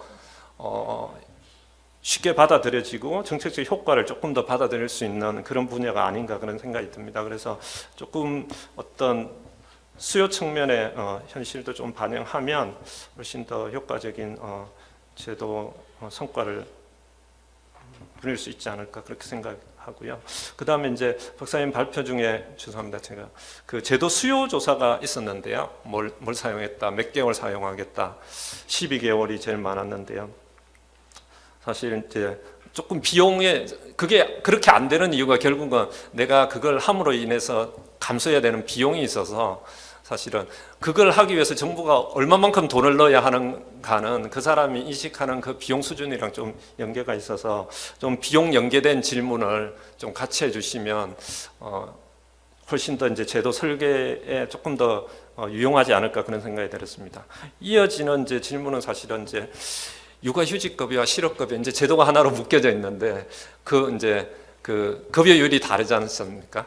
그래서 그것들을 제도가 한데 묶여져 있어서 저는 뭐 육아휴직급여를 실업급여 측면으로 생각할 수도 있을 것 같아요. 만약 육아휴직급여 끝난 이후에 실업급여의 신청자가 있느냐 없느냐에 대한 뭐 논의는 조금 더 생각해봐야 되겠지만, 그래서 뭐 그런 쪽으로도 한번 관계를 나중에 이제 한번 이 형태를 유지해 나가면 그 관계에 대한 분명한 조금 또 어떤 내부적 논리, 우리는 이 제도를 어떻게 규정지어서 이 제도 안에서 끌고 가겠다, 그렇게 나올 수 있을 것 같습니다. 그렇지 않으면 이제 재원 조달이랑도 관련되는데요. 그래서 현재 이제 고용보험 사업으로 기금 사업으로 이제 운영되고 있는데, 그것들이 이제 하나의 기금 사업에서 운영될 수 있을 것인지 아니면 별도의 사업으로 독립을 해야 될 것인지, 그것이 이제 조금 방향 설정하는 데도 되게 중요할 것 같습니다. 그래서 이제 예산 재정 조달 쪽으로 가면 사실은 이제 주된 제도가 고용보험 사업에 포함되어 있고 모성보호 사업으로, 나머지 사업들은 잔잔한 사업들이 쫙 펼쳐져 있는 상황입니다. 그래서 사실상 이렇게 사업이 많을 때는 우리나라 현실에는 당연히 뭐 일반 회계로 그 사업의 필요성을 다 다른 사업이랑 검증받아서 돈을 받는 것이 재정당국에서는 가장 효율적일 것이고요. 개별 사업 부처에서는 힘든 그런 것일 거예요. 근데 이제 하나는 이제 이 사업에 이제 보통 이제 특별회나 기금으로 우리가 영속성을 유지하고 재원 배분의 규모를 확보하고 영속성을 유지하는 것은 그 사업의 지출 우선순위가 지속적으로 높게 유지될 것인가에 대한 판단이 되게 중요하거든요. 그것이 뭐 설득될 수 있다면 그렇게 되는 것이고, 그것은 고용보험 기금에 가 있는 것은 사실은 그런 것보다는, 그런 것도 있었겠지만 뭐 예전에 예산의 어려운 상황, 한쪽은 조금 예산이 남고 한쪽은 부족했기 때문에 사실 그게 이제 칸막이 재정 운영의 가장 큰 문제였기 때문에 그렇게 들어갔다는 그런 문제가 있습니다. 그래서 그렇지만 이제 다시 원론으로 돌아오면 예산 배분의 중요성이 지속적으로 높은 지출 분야인가라는 것이 중요한데, 저출산 관련 사업은 그렇다라고 대답할 수 있을 것 같습니다. 그래서 재정 효율성 관점에서 크게 문제가 될 건 아니다, 그렇게 생각하고요. 현행 이제 모성보호 사업과 같이 이제 근로와 연계되고 사업 소요의 중요성과 장기 지속성이 있는 경우에는 고용보험 등과 같은 이제 기금 사업의 사회보험을 통해서 별도 재정 운영이 가능할 것입니다. 이제 그 외에도 이제 뭐 장기 지속성이 있는 사업의 경우 이제 재원 조달의 안정성을 확보할 수 있는데요. 저출산 사업 같은 경우 뒤에서 말씀하겠습니다만은 주된 사업의 설정이 되게 중요합니다. 지금 오늘 많이 말한 육아휴직이나 뭐 이런 근로시간 단축, 이것은 확실히 이제 주된 사업이라고 볼 수 있는데, 그 외 기타 사업은 사실은 한쪽에서 예산을 많이 준다 그러면 그 사업이라 그러고, 또 어떤 사업은 고용 관련 사업에 뭐 일자리 사업에 예산을 많이 준다면 일자리라고 다시 이제 화장을 하고 나타나고, 사실은 그런 다목적 사업이 많기 때문에 그건 어쩔 수 없는 것 같습니다. 정부의 정책이라는 것이 다목적 사업이기 때문에 필요할 때마다 이제 중요성이 다시 다르게 부각되는데요. 그래서 좀 연계성 분야를 찾기는 어렵지만 그런 것들을 조금 추려내는 것도 되게 중요할 것 같습니다. 그렇게 추려낼 수 있다면 우리가 현재 고용보험에서 만약 다른, 이제 왜냐 고용보험의 가장 큰 문제는 커버리지가 가장 큰 문제죠. 그러니까 항상 이제 적은 사람한테 돈을 걸어서 많은 사람한테 주려면 항상 문제가 발생하는 거죠. 모든 사람이 다 비난을 하게 되고, 재정 규모 차원에서도 되게 조달하기가 어렵고, 그렇기 때문에 이런 부분을 추려낼 수 있다면 향후에 이제 그런 커버리지 문제로 인해서 독립을 추구하신다면 사회보험료 독립에 별도의, 물론 수용성의 문제는 또 반대의 제약 요인이 되겠지만 그 고려하는 데 도움이 되지 않을까, 그렇게 생각이 듭니다. 그래서 이러한 사업, 이제 그런 걸 추려려면 이제 주목적이 저출산 대응이어야 되는데, 사실은 그것들을 골랐다 하더라도 그 다음에 이제 사실은 이제 이렇게 모아놓고 나오면 이제 배분의 문제가 상당히 중요합니다. 각 사업을 모아놨는데 이게 이제 각 부처가 다른 사업이거나 같은 부처 내에서도 과가 다르면 그 제도는 그 과에 이제 생존의 이유를 제공하기 때문에 사실은 서로 이제 경쟁할 수밖에 없는 관계인데요. 어쨌든 이런 재원 조달 방식의 통합보다 이 배분이 더 어려운 문제입니다. 그래서 이것들은 사실상 뭐 저출산 고령사회위원회가 이런 권한을 가져야 되는지 잘 모르겠습니다. 그런데 모으면 그런 메커니즘이 필요하다는 것이죠. 그것을 뭐 어떤 누가 정권을 행사한다기보다는 그것들을 결정할 수 있는 뭐 다부처의 위원회가 됐던 그것들에 대해서 사실은 이제 만들어 놓고 나면 항상 그런 문제가 생기기 때문에 그런 것까지도 같이 생각을 해야지 이런 예산의 독립 내지는 그러니까 고용보험에서의 사회보험료 독립에 있어서는 상당히 중요한 문제가 될 것 같습니다. 현재 뭐 여러 가지 보육에 관련해서 또 여러 가지 제도들이 있기 때문에 그런 것들이랑 조금 뭐 합쳐서 운용을 한다고 한다면 뭐 한번 검토해 볼 수 있지 않을까, 그런 생각이 들고요.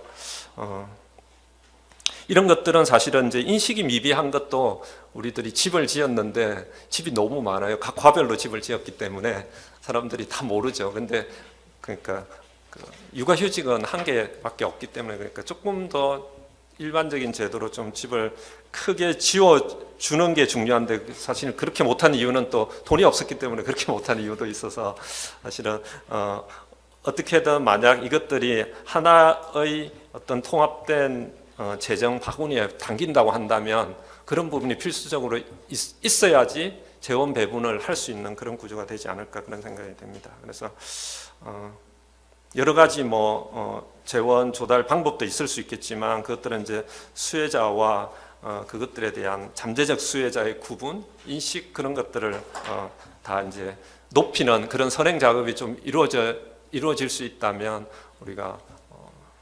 우리가라고 제가 표현했는데 어쨌든 어떤 고용보험의 어떤 한계, 우리가 사업 대상을 설정하는 데 있어서의 한계의 문제를 조금 더 극복하는 데 도움이 되지 않을까 그렇게 생각합니다. 예, 이상입니다. 예, 전 박사님. 일단 새집이 필요할 것 같다는 의견을 주신 것 같고요. 네, 새집을 만들 때 지속적으로 지출하기 위한 그 사업 지출군을 어떻게 모으느냐, 또 배분에 대한 배분에 대한 우선순위는 어떻게 하느냐가 또 오히려 좀 키이다 이런 얘기를 좀 주신 것 같습니다. 세 분이 토론자시라 시간 제한을 안 해도 크게 넘을 줄은 몰랐는데 거의 이제 시간이 좀 빠듯하긴 합니다.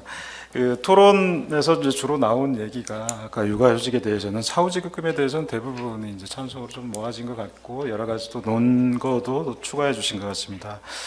강민정 박사님께서 이제 사후지급금에 대해서 좀 요약이나 이런 걸 하시면서 전체적으로 나왔던 얘기에 대한 코멘트에 대한 답변 이런 걸 해주시면 좋겠고요. 그다음에 두 번째는 육아기 단축근무 활성화에 대해서는 대부분 동의하고 또 단축근무를 어떻게 육아휴직과 잘 연계할 수 있을까 또는 육아휴직을 유연화할 수 있을까 일 단위든 시간 단위든 이런 제안들은 발제도 그렇고 토론도 다 의견을 주신 것 같습니다. 정선미 박사님께서 혹시 이 부분에 대해서 좀 구체적인 아이디어나 이런 게 있으시면 이제 추가하면서 여러 가지 나왔던 얘기에 대한 답변을 주시면 어떨까 싶습니다. 아울러서 이소영 박사님은 정책 인지도 이런 거에 대한 얘기도 나왔고요. 또 전반적으로 나왔던 의견에 대해서 마무리 답변을 해주시면 어떨까 싶습니다. 혹시 시간이 나오면 플로어에 한 분 정도 의견을 좀 받도록 하겠습니다. 예, 강민정 박사님부터. 네, 세 분 토론 의견 너무 감사드립니다. 이 육아휴직 제도 하나를 가지고 정말 사실 다양한 논의들이 나올 수 있고 또 그것에 대한 우선순위는 또 다를 수 있다는 생각을 하면서 실은 이제 저도 뭐 그렇게 오래되진 않았지만 어쨌든 한 7, 8년 전부터 육아휴직 제도에 대한 연구를 매년 수행을 하면서 그때에는 정말 거의 언급되지 않았던 뭐 사후지급금 폐지라든지 근데 뭐 사업주 지원하자 이러면 그때는 사실 별 이렇게 관심 받지 못했었던 것 같아요. 그때는 왜냐하면 육아휴직 제도 자체 사용이 너무 어려웠기 때문에 근데 그랬던 시절을 지나서 지금은 그래도 이제 사용자가 늘어나고 있고 제도에 대한 관심도 커져서 이제 사후지급금 폐지를 하나의 주제로 이야기할 수 있게 되고 또 사업주 지원 제도도 워낙 많이 늘어나서 그걸 어떻게 통폐합할 것인가 이제 이런 논의도 할 수 있는 또 그런 시점이 오지 않았나 해서 또 한편으로는 어쨌든 논의의 발전도 함께 이루어져 왔다라는 또 긍정적인 생각을 하게 됐습니다. 그래서 이제 김지원 박사님도 말씀해 주신 이제 지금 기존의 여러 사업들 또 이제 재정 쪽에서도 얘기를 해 주셨지만 사실 너무 중요한 부분이고 사실 그거를 이제 발표에 담고 싶었지만 저 스스로도 조금 조심스러웠어요. 말씀하신 대로 다 각자의 방과 집을 가지고 있는데 그거에 대해서 좀 정말 성과를 검토해보고 통폐합했으면 좋겠다라는 생각은 사실 누구나 할 수 있지만 그게 정말 현실화가 얼마나 가능할까? 부처 단위에선 할 수가 없을 텐데 위원회는 과연 할 수 있을까? 이제 그런 고민들을 가지면서 사실은 너무 겁을 먹어서 이제 자료에는 쓰지 못했던 측면이 있습니다만 어쨌든 너무 중요한 말씀이 당연히 이제 기존에 있는 여러 사업들이나 정책들을 효과성을 충분히 검토하고 그걸 통폐합해서 새롭게 재건축을 할 수 있다면 정말 너무 좋을 것 같습니다만 어쨌든 이 부분은 조금 더 장기적인 과제가 될 것이라고 생각을 합니다. 그래서 그런 부분에 있어서 우리가 논의를 모아나가는 또 한 단계에 있다는 생각이 들어서 또 하나의 논의의 발전의 자리가 또 오늘이 되지 않았나 생각합니다. 네.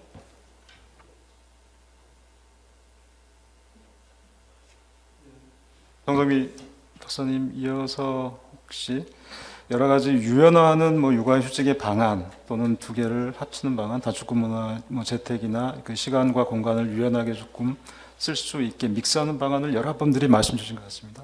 포함해서 의견을 주시면 좋겠습니다. 네, 저는 조금 큰 방향에 대한 얘기를 먼저 하고 싶은데요. 그 최근에 여성 고용률이 굉장히 많이 증가하고 있습니다. 굉장히 주목을 많이 받고 있고 이제 작년 하반기부터의 경향인데 특히 30대 여성 고용률의 증가가 되게 주목할 만해서 제가 분석을 해봤더니 기존 코로나 이전의 증가 추세선을 이제 다 회복을 했고요. 30대 초중반 같은 경우는 그 추세 이상까지도 증가를 하고 있어서 실상 이제 이 집단이 향후에도 계속 그 고용률이 늘어날 가능성이 되게 높다라고 볼 수 있는데 문제는 이게 미혼이나 자녀가 없는 여성이 굉장히 증가한 영향 때문이었거든요. 이거 역으로 생각하게 되면 우리나라는 이제 극단적인 저출산이 동반되어야만 여성 고용률이 증가한다라는 걸로도 해석해 볼 수 있는 되게 심각한 상황이라고 저는 받아들여졌습니다. 사실상 이제 관련된 제도들이 굉장히 많이 있고 저 개인적으로 김지연 박사님께서 제도 너무 복잡하고 어렵다. 나도 잘 모르겠다라고 말씀해 주시는 거에 공감합니다. 이게 되게 복잡하게 설계가 되어 있는 건 맞거든요. 그리고 이를테면 육아계 근로시간 단축으로 썼을 때 급여 지원이 나오는 게 통상임금 100%라고 하는데 사실상 상한 정해져 있고 통상임금에 대한 정의도 근로자들이 개개인이 알기 어렵고 이런 방향 전환이 대단히 필요한 시점을 맞이해서 기존에 있는 제도들을 조그맣게 이렇게 막 믹스하고 개선하는 내용들도 되게 중요하긴 한데 과연 육아휴직이나 육아근로시간 단축이라는 제도를 누구한테 어디까지 적용해야 될 것인지에 대한 얘기를 사실 본격적으로 해야 되는 거 아닐까라는 말씀을 좀 먼저 드리고 싶고요.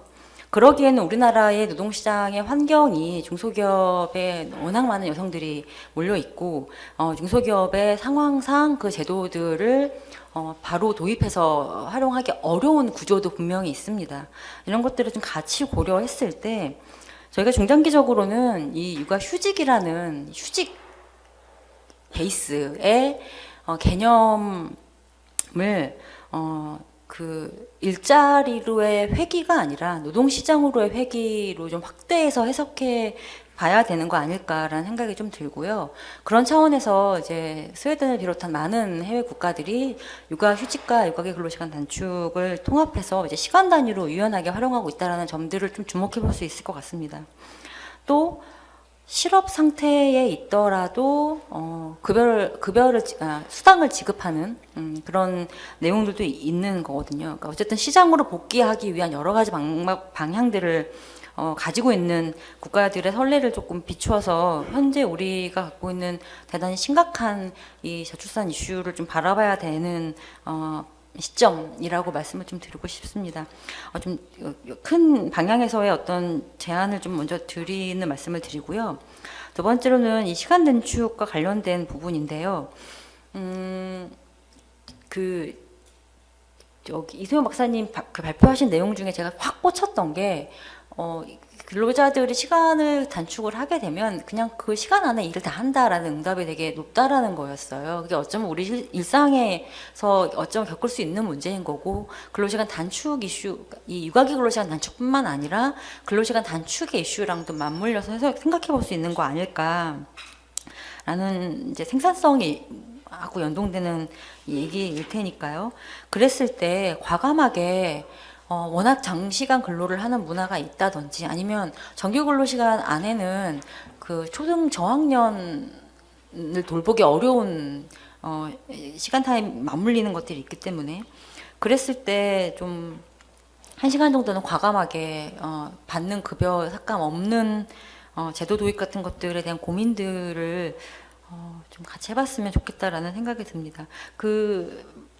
두 제도의 믹스에 대한 방향에 대한 구체적인 내용들은 이제 논의가 시작되어야 될 시점이라고 생각이 들고요.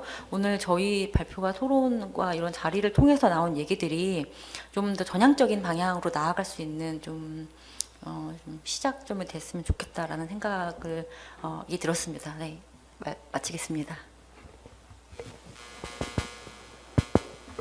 네, 좋은 말씀 감사드립니다. 저희 사실 이제 제가 오늘 발표한 내용은 이제 전체 연구 부분, 전체 내용 중에 되게 극히 일부분이었다는 말씀 이제 서두에 드렸는데 그러다 보니까 조금 이 내용에 대해서 이제 다른 발표에 비해서 좀 이렇게 쉽지 않았다는 측면이 좀 있었던 것 같아요. 근데 이 제가 했던 그 내용의 가장 이제 핵심은 저출산의 이제 관점에서 저출산 대책으로서의 어떤 일생활 균형 정책을 바라봤는데, 사실 인지도라는 게 우리가 이제 생각하면 저희 주변에 있는 사람들은 그러니까 늘 이제 정책을 다루는 사람들이다 보니까 당연히 알 것 같은데, 이제 막상 이렇게 국민을 대상으로 물으면 저도 항상 의외인 것이 이렇게 많이 알려져 있는데 왜 모르지라는 거거든요. 근데 사실은 국민들이 많이 모르고 있다라는 게 가장 큰 문제인 것 같아요. 시작점은.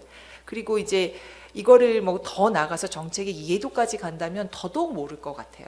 근데 저는 인지도가 중요한 게 알고 있다고 생각한다는 것 자체가 저희가 이제 파악해야 될 그 포인트인 것 같아요. 그래서 국민을 어쨌든 간에 알고 있다라고 본인들이 생각을 한다는 거고, 이 정책이 효과를 내기 위해서는 알아야 되는 게 이제 가장 선행이 돼야 될 것 같아요. 왜냐하면 이제 이 중간에 이제 제가 발표한 내용에도 포함되어 있지만, 이 정책이 저출산 대책으로서 효과적이지는 않을 것 같다라고 말하는 사람들의 특징은 이용을 했는데 이걸 미리 알았더라면 이게 정말 출산을 선택하는 그 기로에 있을 때 조금이라도 힘이 될 수 있었을 텐데, 그게 아니라 그냥 이용을 했는데 어차피 한 자녀밖에 안 낳을 거기 때문에 이 정책 효과를 나타낼 수 없을 수밖에 없는 그런 상황들이 있는 것 같습니다. 그래서 이제 정책이 사실 이제 그 3월에 발표한 저출산 대책의 그 부분에도 있지만 선택을 돕는 거거든요. 그러니까 선택에 도움이 되는 정책이었으면 좋겠다는 생각이 들고, 그럼에도 불구하고 이 부분의 정책이 매우 중요한 것은 국민들이 생각할 때 저출산의 원인을 여러 가지 정말 엄청 많은 것을 제가 이제 열거를 하고 각각의 점수를 이제 척도화를 했는데, 이 일생활 균형 문제를 가장 중요한 문제로 생각을 하고 있다는 점, 그리고 이거에 대한 기대가 매우 높다는 점, 이게 저출산 대책으로서도 중요하다라고 이제 2,000명을 조사했을 때 나왔다는 점에서 저는 이게 또 아까 그 우리 조명 박사님께서 말씀하셨듯이 정부 사업의 대부분이 이제 다목적 사업이기 때문에 이것도 꼭 이게 꼭 저출산 대책만은 아니기도 하지만 저출산이라는 큰 이런 어떤 틀에서 봤을 때 매우 중요하다. 그래서 이제 오늘 같은 자리도 매우 중요하다. 뭐 이런 생각이 들었습니다. 감사합니다. 예, 이상으로 토론을 마치고요. 계속 시간이 가서 제가 그 플로어에 한 분 정도 의견이나 질문이 있으시면 또 받도록 하고 마무리하는 시간으로 하겠습니다. 마지막으로 저 김종숙 박사님께서 그 위원회랑 여정전이랑 이 가정 친화적인 고용 환경 조정에 관한 TF 장을 맡아서 이 내용을 이제 이끌어 주셨었는데요. 뭐 간단 1분 정도만 이 말씀을 듣도록 하겠습니다. 아, 마이크가 없네요.